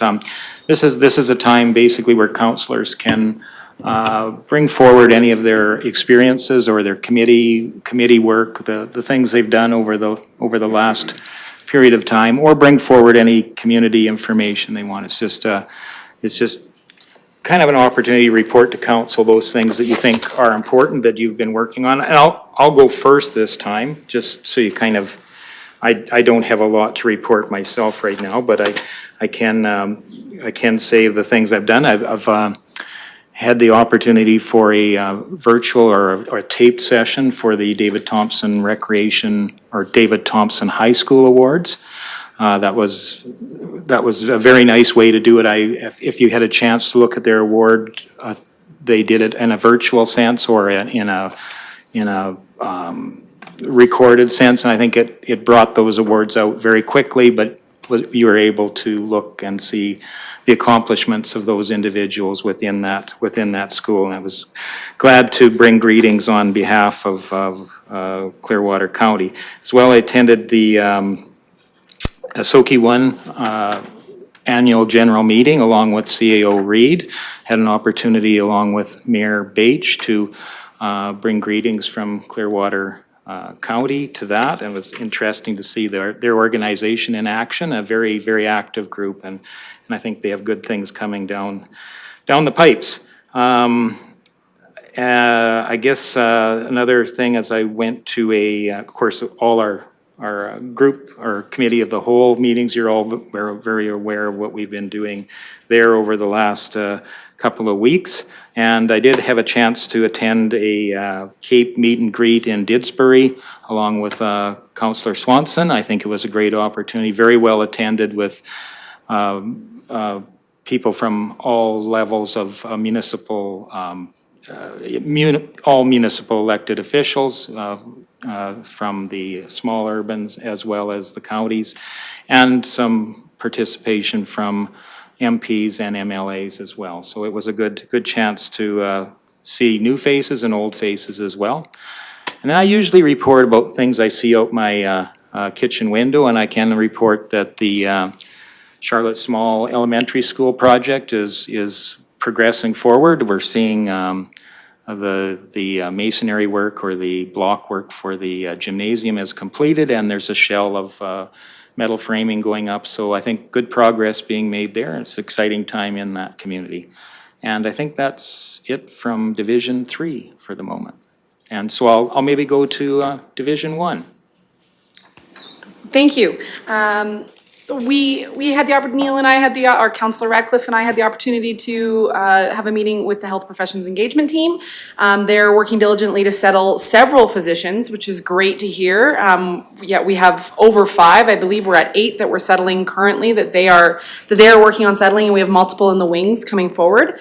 However, we are in dire need of RNs. I believe that they said they have 19 open spots for RNs at our hospital right now. It's not looking great on that end. They are also currently on outbreak, so the COVID is still an issue at the hospital there. So they are gonna try to transition some of their efforts towards our ends and see what we can lend to help in that regard. They have also extended, like they're working on their Christmas stuff right now, and they've extended that out. They've brought in numerous other healthcare professionals into their reach with their Christmas participation. Baseline Club has reached out to me, and they are working with the province to bring in a washroom to Baseline Mountain, and which is great. They've been working on that for a few years. They have heard from the province, and there is washrooms available. The province will be providing those. They're waiting on a memorandum of understanding from them on clean outs and how that's gonna work, and install.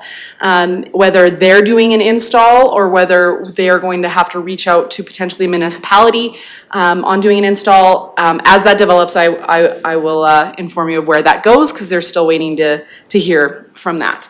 And that's kind of it for me, other than the stuff we all do together already. So thank you, Reeve. Thank you. Any questions for Councillor Melhoff? If not, Councillor Graham, would you have anything to share? None of my committees have met. The Clearwater County Crime Watch, I'm an alternate on that, and I did tag along to that meeting with Councillor Radcliffe. We kind of discussed this beforehand, so hopefully I don't steal any of the things that he was going to mention. A few things that the RCMP brought up, just a reminder that it's never a waste to call in a suspicious vehicle or suspicious activity, because it helps them kind of build information and helps them out. Something that was new information to me were tracing pens. I don't know if you guys have heard of them, but it's basically a pen that puts a little nail polish mark on tools or whatever, you put it on, and then it has a national database, and if someone steals your tools and then the RCMP find them, they can return them to you. So that's a pretty cool thing, I think. And the third thing is that you can call the RCMP and they can do an assessment on your property and let you know how it's appealing to criminals and how you can make it less appealing to criminals. So I think that's all important information that we could use for rural crime. And I think that's all that I have. Great, thank you. Any questions for Councillor Graham? If not, Councillor Swanson. Can you tell me how much those tracing pens were? I don't know how much they are, but I know that you can get them at Ag Services, and I believe the town also has them. Okay. Great, thank you very much. Deputy Reeve Northcott. Good morning. I don't have a lot to report. Just one comment, though. I know there's talking with residents and stuff in the Caroline area. There's a lot of positive feedback in regards to the seniors' care facility. There was initial study was completed, and I know a lot of people are excited to move ahead with the second study on that. So, but that's just a comment, and that's all I have for report right now. Thank you. Thank you. And I guess that would move us down to Councillor Ratcliffe. Thank you. Yes, Councillor Melhoff and I did attend the professional retention, and I cannot add anything to her report. As Councillor Graham mentioned, we attended the Crime Watch, Clearwater Community Crime Watch meeting last week, and there were a couple of messages from there.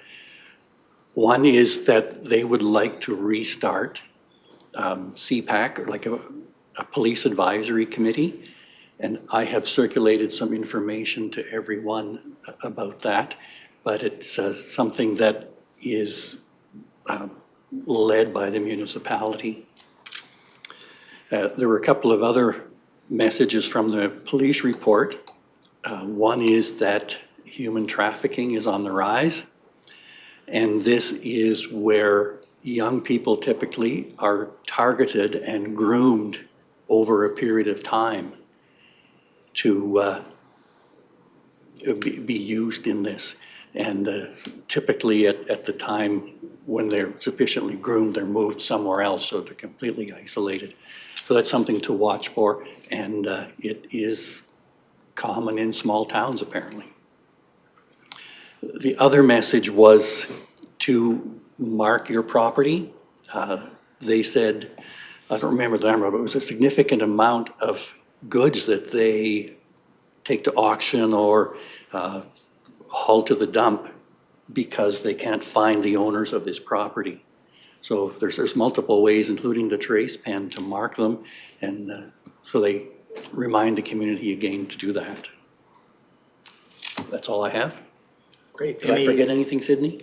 Anything to add? Okay, thank you. Any questions for Councillor Ratcliffe? Go ahead, Mr. Reid. Just further to the first point I think you made regarding the request to have a policing committee. Do you have any more clarity on what that would be different than the policing committee that this council already supports and sends an attendance to? It's different in being led by the municipality, but also the police advisory committee is not very active. And hence the request to reboot it. Okay, and just to be clear, it is in the process of being rebooted. They had a meeting, I'm going to say 2 weeks ago. They, I believe, did elections. And they are again meeting tomorrow evening. So I think you can maybe check that one off, that it is getting rebooted, and Okay. that's good to hear. Okay. And because I was not aware that there's a meeting tomorrow night. This would be what was referred to as CPAC. Yeah. That's been an active group in the past and has slowed a little bit through the COVID restrictions. Okay, thank you. Any questions for Councillor Ratcliffe? Well, thank you very much. Councillor Cermak. Yes.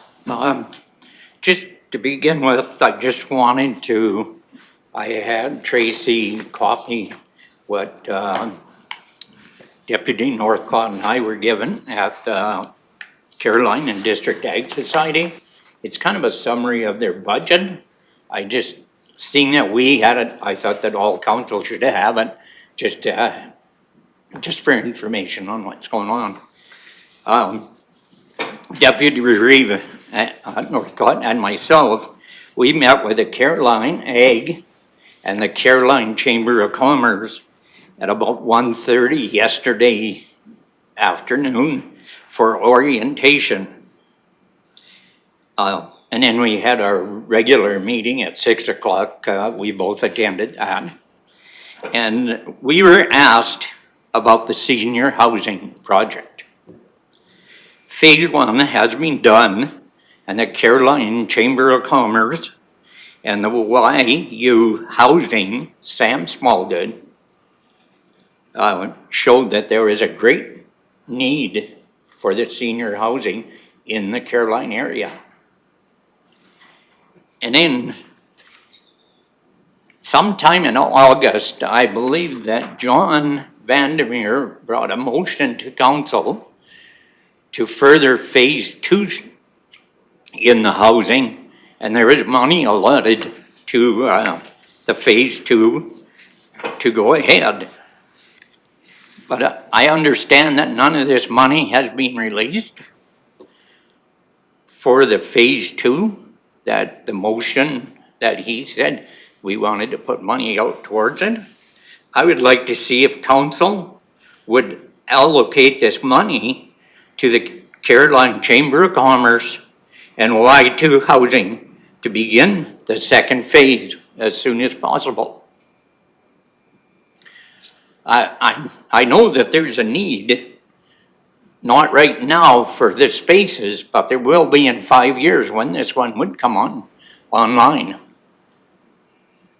Sure, I think CEO Reid has some comments around that, maybe an update. Certainly, I can give a slight update.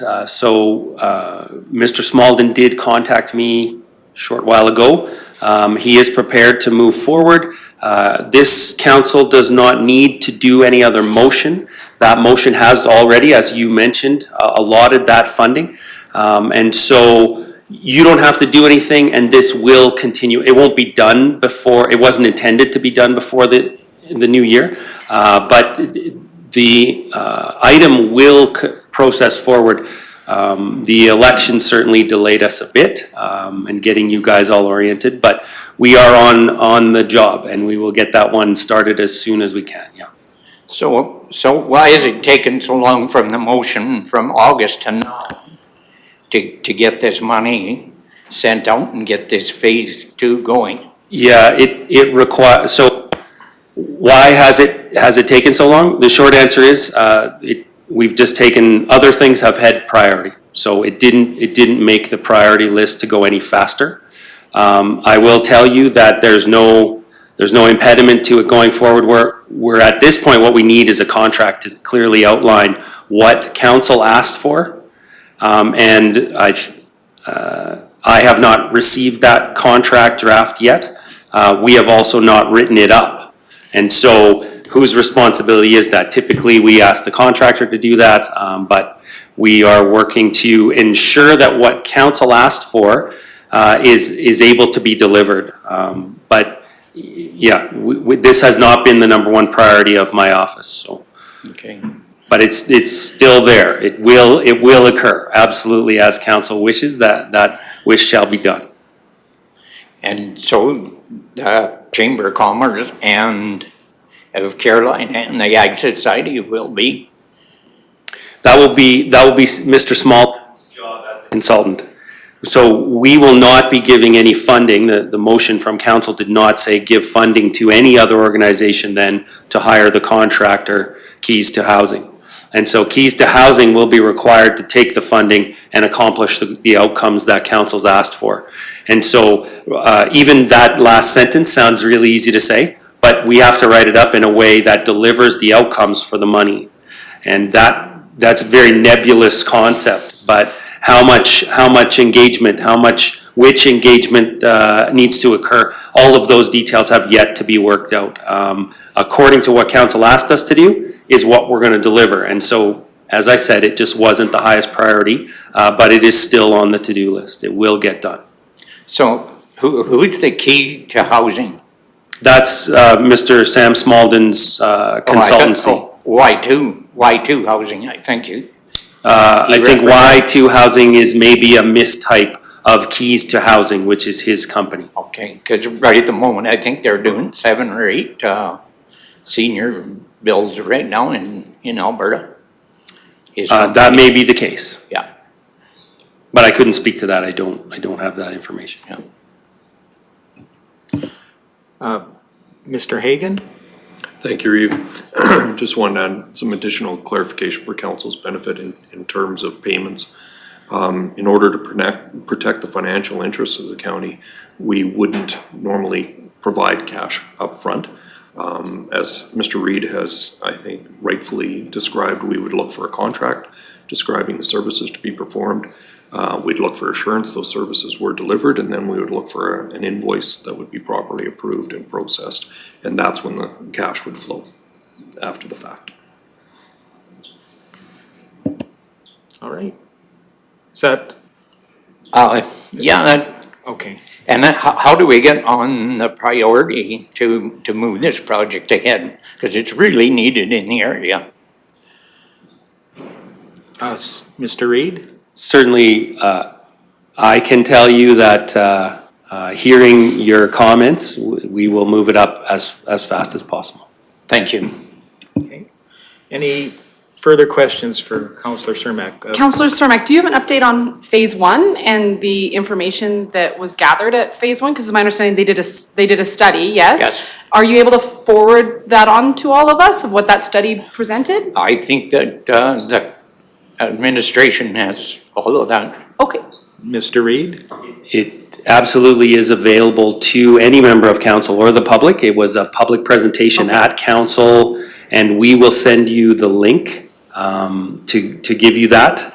I cannot remember the exact date. I believe it was later June. Yeah, I watched it. I just wasn't sure if there was more information in the background. In that agenda is the entire package, and that's all the information that has been received or relayed at this time. Okay, thank you. Great. Any further questions for Councillor Cermak? If not, Councillor Swanson. I would Division just like to 7. thank everybody for their time Oh, and no. listening to me. Thank you very much. Well, thank you. Councillor Swanson. Okay, I was on the webinar series for rural health professionals. You might have to help me. ARPA, yes. They're doing a webinar series, and I happened to chimed in on their one last week. It was called Trust. and relationship building. It was facilitated by the Tamarack Institute, which the facilitator referenced the majority of the presentation, which was an hour long, from the Stephen Covey book, Building Trust, or yeah, I can't remember the title of the book now again. Anyways, it was very good. So they do have ongoing webinars coming forth, so it was that. I also attended the Cattlemen's Day, the virtual one, which they had a great turnout. They did record those particular presentations, and it is available on the county's YouTube channel if you would like to look at it. I was had the inaugural for the new councils and new members at large for the Rocky Rec Board meeting. It was virtual. We went over old business, which was the recreation survey that was done. It will be presented to town council today, and then the rec director will come in and present us as well to our council at a future meeting. They also went over the draft budget for the rec department that will be coming forth to us for our 22 budget deliberations. They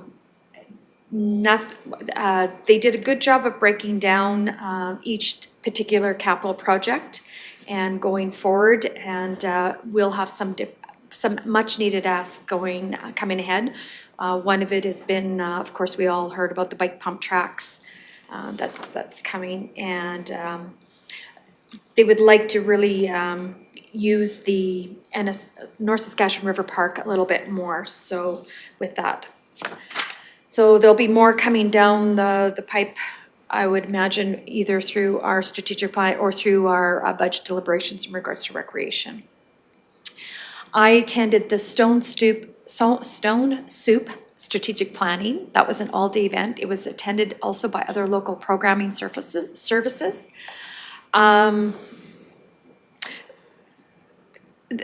The common theme of the day is that we need to tell the story that we aren't,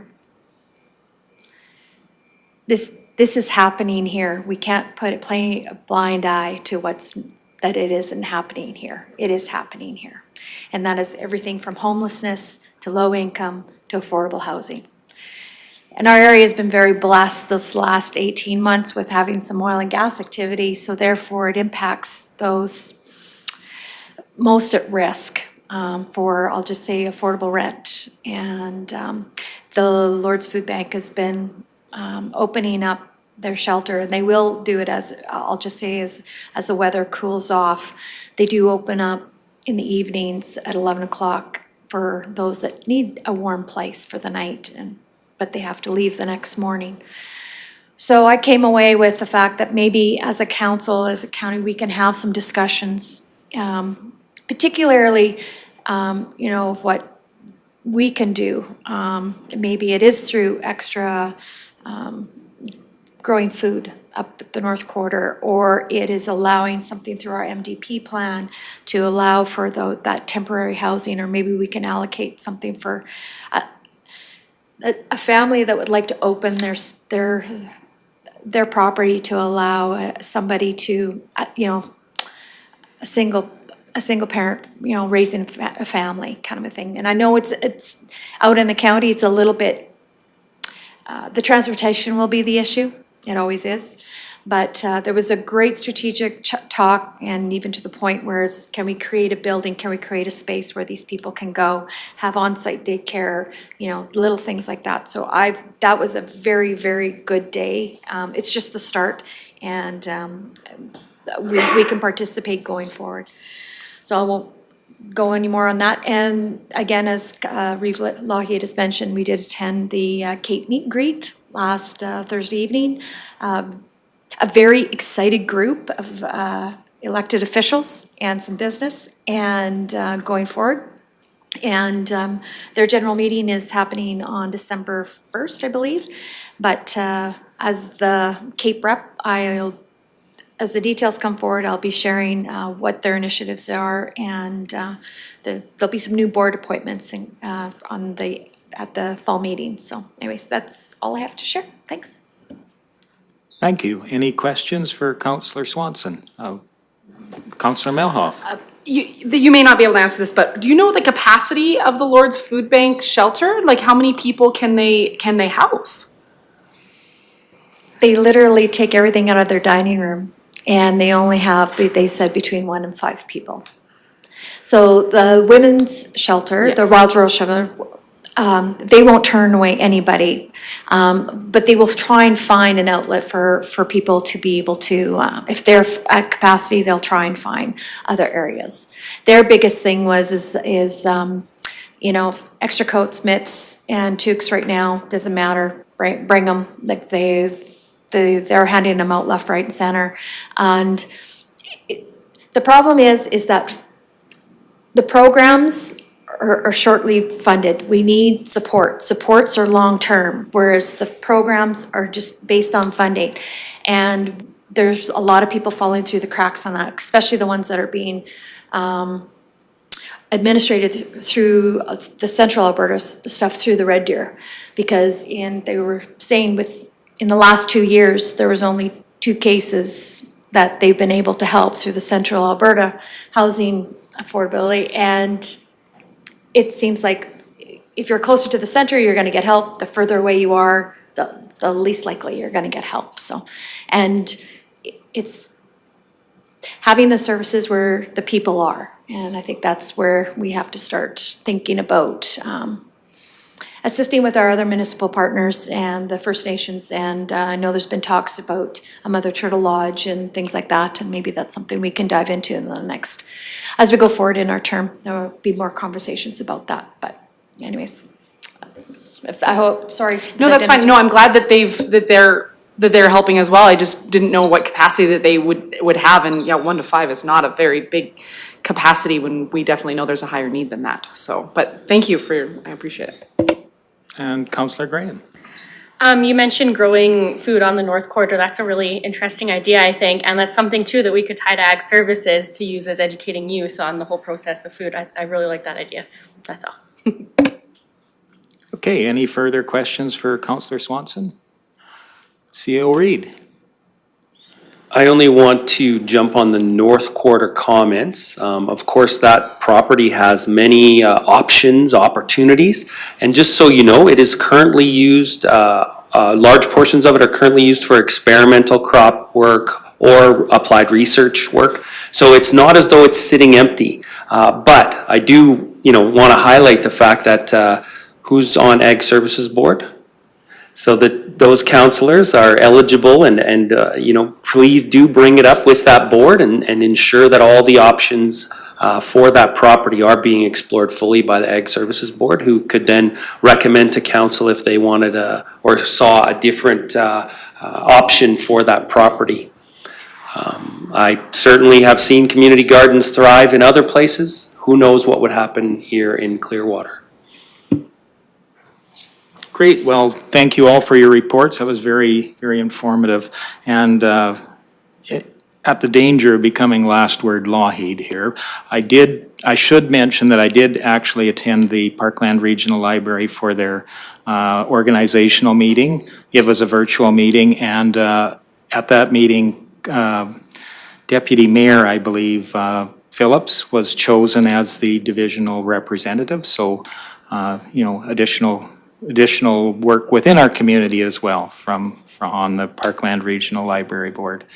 Lots of good things happening there as well. So thank you very much for those reports. I guess I'm looking for a motion to accept those reports for information. Councillor Melhoff, gee, you're quick to the draw here. Yeah, all those in favor? Carried, thank you very much. So that brings us to 7.3. So this will be moving into a closed session. So I need a motion to move into a closed session. Councillor Swanson, sorry? Well, just looking at the agenda, Okay. would you rather finish the meeting with the closed session, or would you? That might be, yeah. We could move on to 8 and 9 and finish those and then move back to 7.3? Is that what you're suggesting? I would offer it as a suggestion, Reeve Lahid, but it certainly. Why don't we do that then? So moving then over to 8.1, which is correspondence.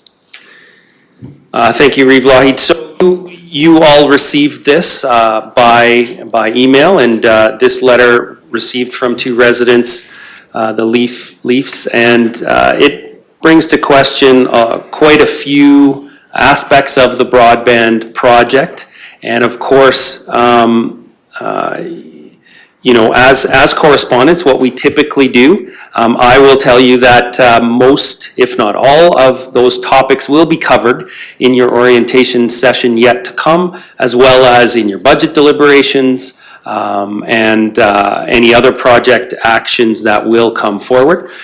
So typically on these correspondence items, I would either suggest a response, or in this case, I'm not sure how you would like to respond to Mr. and Mrs. Leaf. So if you have any questions, we can certainly do our best to answer them, but how would council like to respond to this correspondence? Sometimes you just receive them, sometimes you give an official response. The reason I haven't suggested anything is that I personally feel that you have much to learn yet, and so perhaps, as the proponent has asked, that you would take some time before you respond. And so I guess I'll defer to that. The resident offered that you would take time. I would suggest that's a good plan. You have lots to learn yet. But as I say, I'm open to what questions we could possibly entertain today.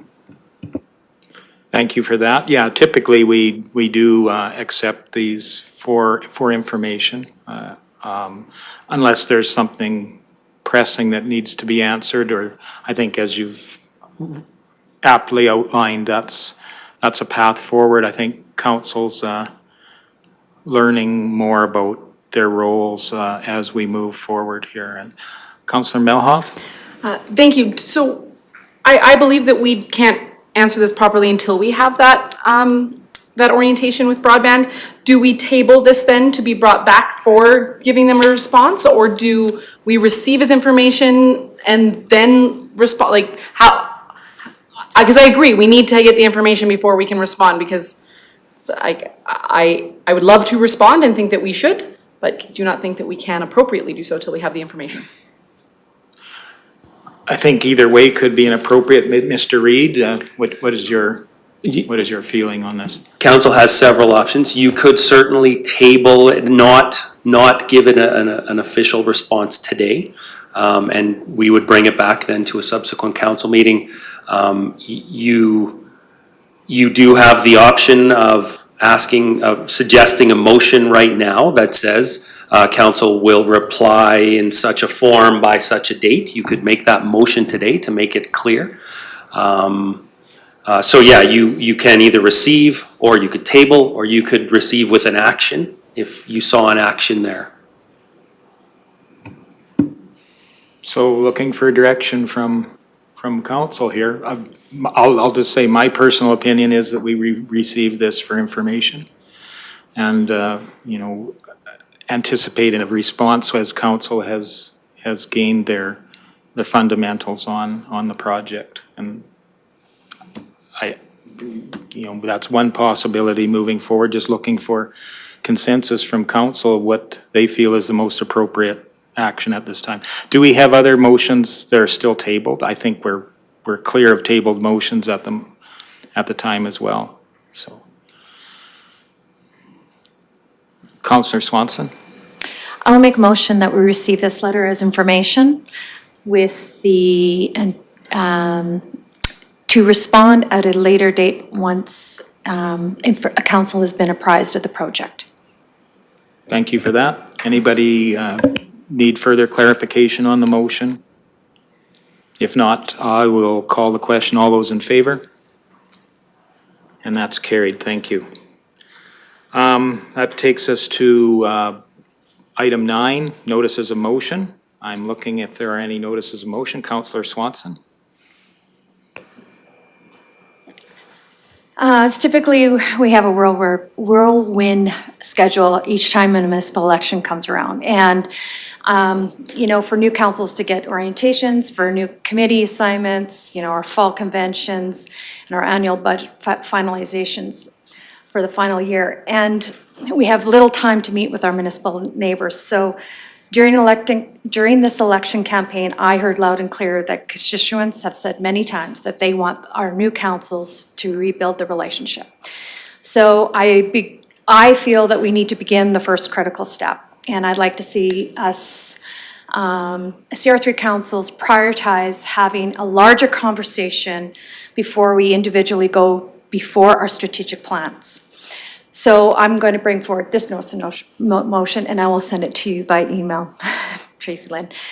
That council directs administration to invite the councils of Town of Rocky Mountain House and the Village of Caroline to meet this calendar year for the purpose to introduce the newly elected officials, discuss a common vision for the region, and to schedule a follow-up meeting to finalize that vision by Q2 2022.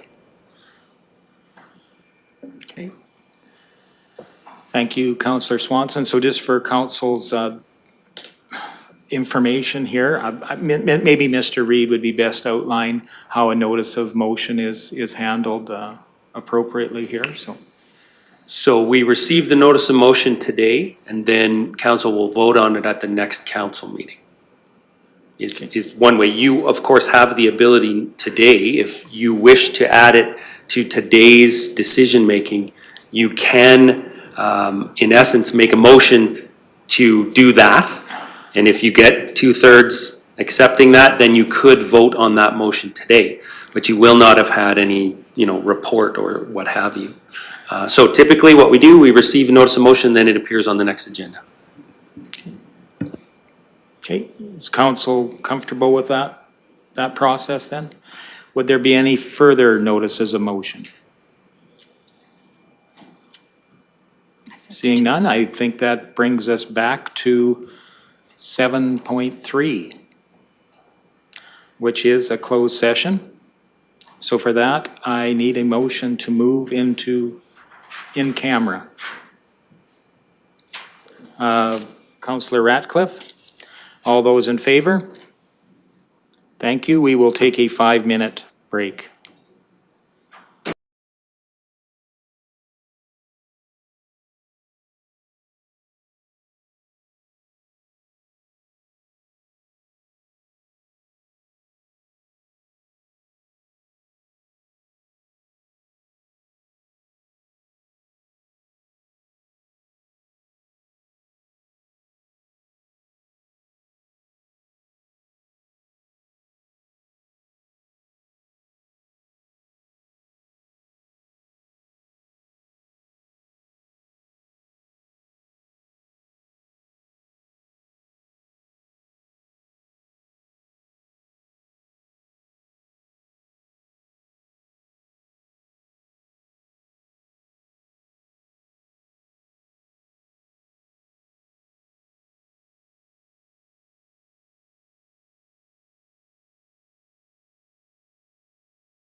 Thank you. We're back from closed session, and we will be taking a recess for lunch.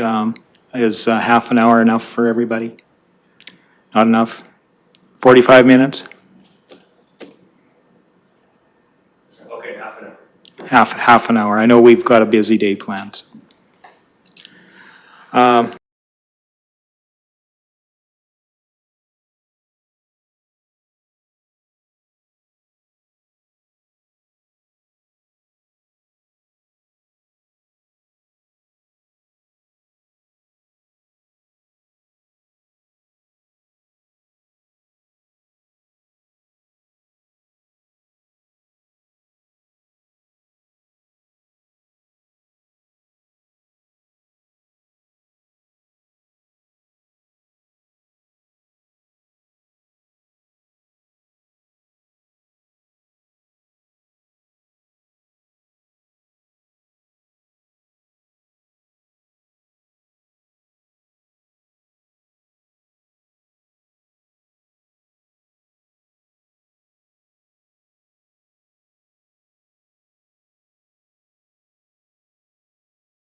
Welcome back. We're back after lunch, and we have no motions coming out of closed session. So I believe Councillor Swanson has an item. Yes, is it possible that I can dispense my notice of motion and just bring forth a motion then for council's consideration? Is that appropriate? I think so. There's probably a process allowed with that. Maybe if you can outline either CO Reed or Tracy Lynn. So we'll see if I get it right. So you would make a motion right now to dispense with motion for the item that you all already gave notice for. Correct. And then, if that passes 2/3, then you could have your motion right then and thereafter. Okay. So what your motion is, I would like to give a motion to dispense with notice of motion on my previously listed notice of motion. That sounds really good. I hate tongue twisters. Yeah. Okay, so. We don't do this very often, so Yes, you don't have to be perfect at it. Okay, fair. As CAO Reed suggested, that's the motion you're willing to make then? I would like to make that motion And as. that would require a 2/3 majority, correct? All right, any further discussion? I'll call the motion if not. All those in favor? And that is carried unanimously. And now you would like to make a motion, I believe. Then I will make a motion that council directs administration to invite the councils of the Town of Rocky Mountain House and the Village of Caroline to meet this calendar year for the purpose to introduce the newly elected officials, discuss a common vision for the region, and to schedule a follow-up meeting to finalize the vision in Q2 2022. Thank you. Any further discussion on that motion? Seeing none, I will call the question. All those in favor? And that is carried. Thank you very much. I think that, CAO Reed. Just before council would adjourn, I'm not asking for a notice of motion, but what I would like to discuss one concept. And one of your goals, your stated goals, is to be very transparent. And in efforts to support you in that transparency, we have worked hard to bring education events to yourselves. And one of such education events is a workshop this afternoon on broadband. Our legal opinion that you met the other day has indicated that we are not at the position where we can clearly delineate the line between pecuniary interest in relation to broadband. And so, administration, myself, I am proposing that we postpone this afternoon's workshop. And in the interest of transparency, I felt that this was a good way to do that. I know you have not been prepared for this because I just received the legal opinion. As you know, this information has been changing over the last day even. And so I asked for legal opinion this morning on our latest development. And that legal opinion is that at this time, we would be better off to not pursue that workshop. Or the alternative would be to have only an information expression workshop. And by that, we would only walk you through the steps, but we wouldn't be able to have any discussion. That's what our legal advisor has given, pending that pecuniary interest decision-making process. So given that that isn't quite what administration prepared, that's my request, is to postpone this afternoon's workshop. And you could certainly do with dispensing of notice of motion, again, as you just did, so now that we're getting good at this, and then you could have a motion to see if you have support to postpone that workshop. Or you could just say, yes, that's fine, because it's a workshop, it's not an item of council. But the most clarity and the most transparency would be to do the process we just did with Councillor Swanson's motion. So dispense with notice of motion, and then a motion to postpone the broadband workshop scheduled for today. So that's my request of council to consider. both of those. Okay, so I'm seeing multiple processes forward here. Some of those should be with the consensus, of course, of council. If we dispense with notice of motion, then we would have a motion that would be issued, and then we could have a discussion around whether that's acceptable to council. Is that the path forward that? You've encapsulated it perfectly, Okay. Reeve Lahid, thank you. So maybe then I would look for that same motion to dispense with notice of motion from council. Okay, Councillor Swanson makes the motion. Any discussion on that? Seeing none, I call the question. All those in favor? Which one are we? So this is dispensing with the necessity to create a notice of motion to discuss canceling the motion later on. Sorry for that. Yeah, so does council need any further clarification? Just much as we just did with the previous item. So looking for that ability to bring a question forward to council, really. So I will call the question. All those in, oh, sorry. Is there a future date for this, for the workshop? We haven't voted on that yet.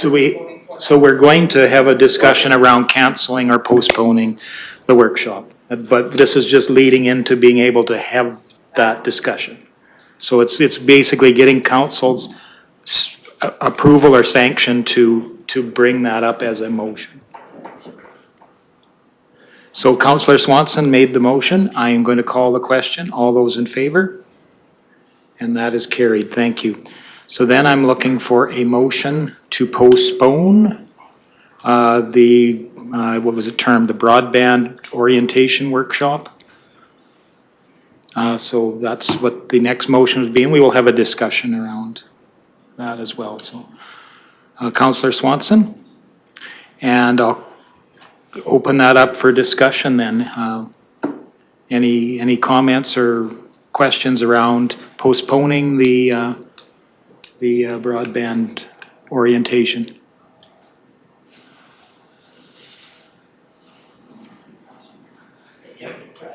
Give a good hard press. There you go. Councillor Ratcliffe. Thank you, Reeve Lahid.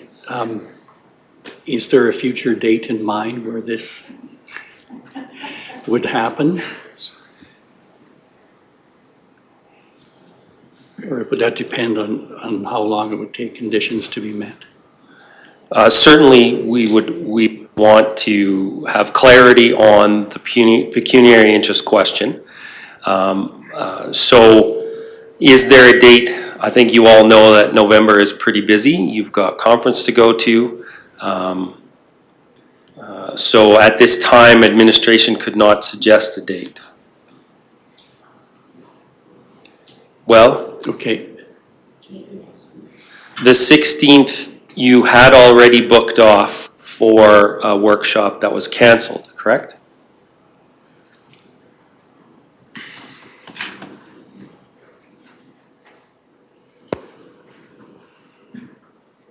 So you could certainly suggest the 16th if you wanted. You were already previously booked for it.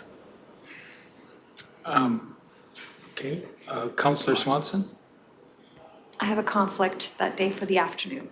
If morning's fine, but not the afternoon.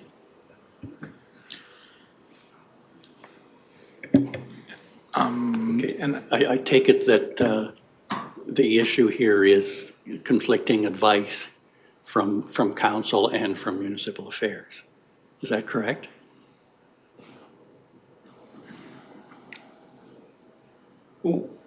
We do not have any advice from municipal affairs. We only have advice from our legal advisor and previous discussions with municipal affairs on this type of issue. So I can't speak to any opinion from municipal affairs. Perhaps you would like to, I'm not sure. No, it's only as I have already advised council that municipal affairs says quite adamantly that we are entitled to receive and provide information on any topic. That's correct. They do, except in the case of pecuniary interest. They their advice was that it superseded that. So we would look for some form of written expression of that from municipal affairs, because you might have seen my eyebrows go up. That would be the first of hearing that their opinion would trump the law. I don't know how to do that. Now, you're talking about receiving information. I agree with you that receiving information is possible. However, we weren't prepared to just stand here and recite some information to you. We had a workshop planned. So what I'm asking for is time to both get the confirmation of the actual position, including whatever municipal affairs has informed Councillor Ratcliffe of. But secondarily, we would prepare the right workshop.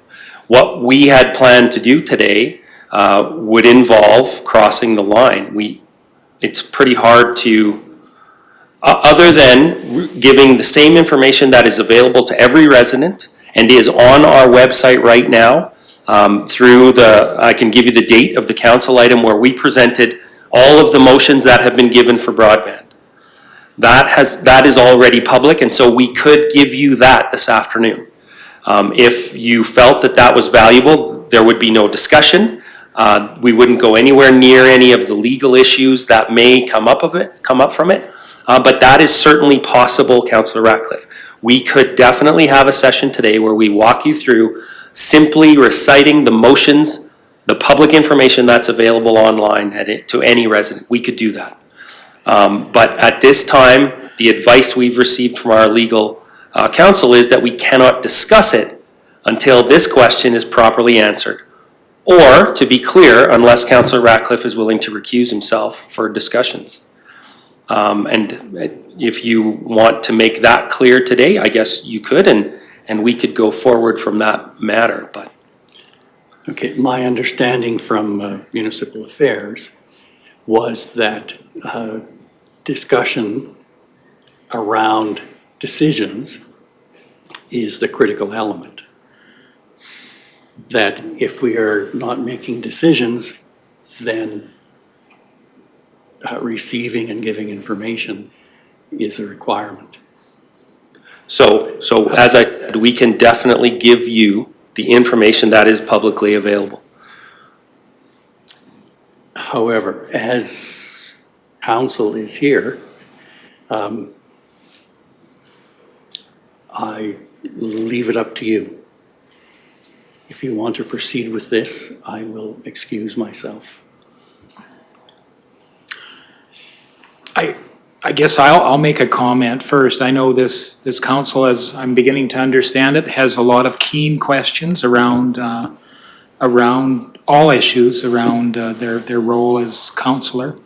It might be a very tight rope to walk where a question might fall into that realm of pecuniary interest, and we don't want to certainly set up Councillor Ratcliffe to be handcuffed in any future discussions, because it's important to have full participation of council in any of the decisions where we can, where it's not involved with pecuniary interest. And I'd be quite interested to understand the perceptions of other councillors on this matter as well.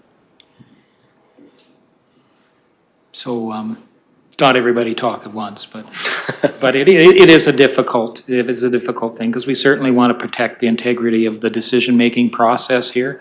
We want to make sure that all our councillors, as I'm sure they will, act in an ethical way, and we don't want that to be. We want that to really be beyond question when it comes to dealing with the public. So that's just my thoughts around this. Certainly welcome comments from anybody. Councillor Ratcliffe, your light's on, so not anymore. Sorry, Councillor Swanson.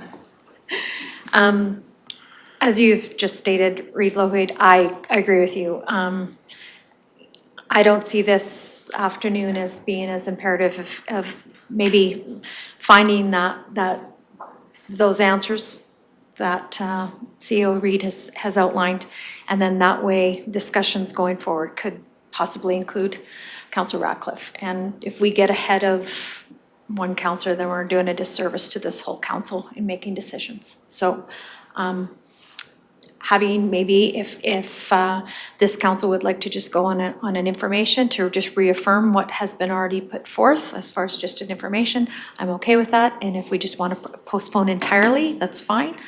But it would not, is the way I understand it, CEO Reid, that if there is questions coming forward from the information, if it, you know, the public information, you would be able to respond to that, but just to that context. You couldn't outline the background to what has already been put in motion, correct? That's right. That's our legal opinion, Yeah. is that the fiduciary and pecuniary, all those legal words precludes us from having fulsome discussions about any actions. I can tell you the exact wording that the script I was given goes like this. I'm advised by municipality's legal counsel that in addition to the rules on conflict of interest under the MGA, a councillor also has a common law fiduciary duty to the municipality. Among other things, this fiduciary duty will impact how a councillor interacts with administration. On behalf of the municipality, we have retained legal counsel to provide us further advice on these matters. And the recommendation is that one of two things: we proceed with the workshop as scheduled, but only the history as I described, or two, we defer the agenda item to a different day. And it could be on a regular or a special council meeting. And then you can go in camera to discuss the NDAs, and you can discuss how the interactions occur with Councillor Ratcliffe and his pecuniary interest. So, but that's what I'm presenting, right? You either postpone because we weren't prepared to do a different thing, but I can make it happen, right? I can cobble together the information off the internet and present it to you as a university lecture, if you will, and then you could have it. But yeah, the legal advice is not to go forward as we had planned. Councillor Graham. In my opinion, I think we all know that we're gonna have a lot of questions and wanna know the answers to things, so I think that would be more beneficial just to postpone and do it at a later date. Councillor Cermak. Hear the information on what we can hear. Because this is something pretty close to me. I want to know about the broadband. I'd like to know about the history.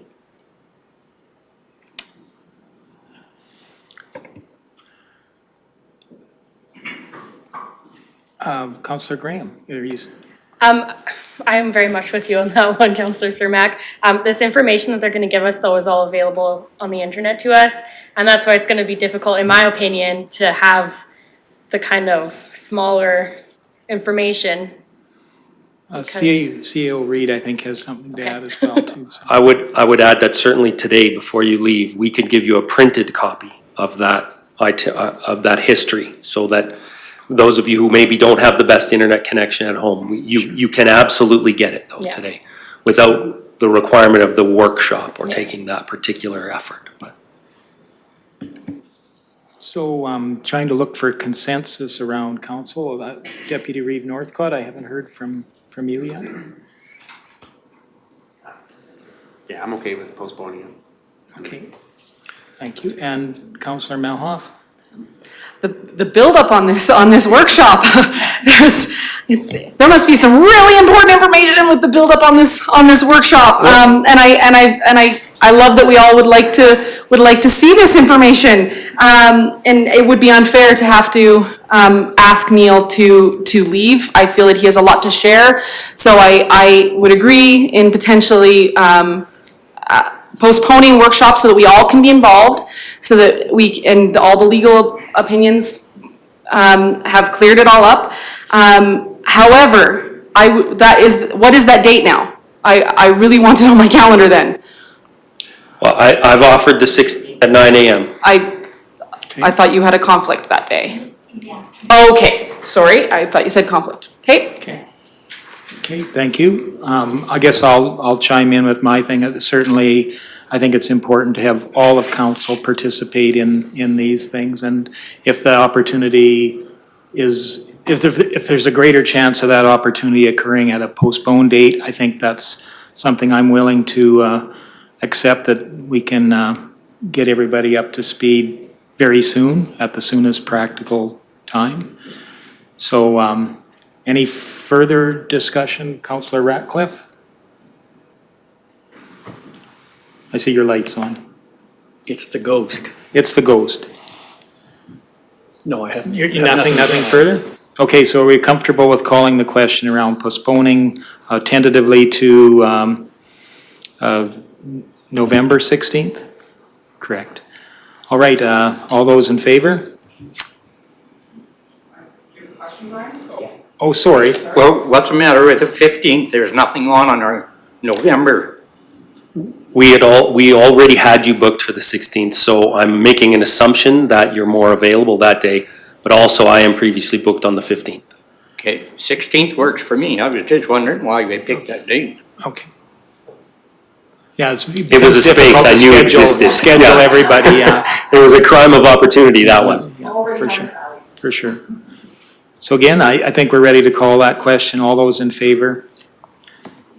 And I see that's carried. Thank you very much. So that, I believe, brings us to the end of our agenda. And I might say that we do have a very important date coming forward on November the 11th.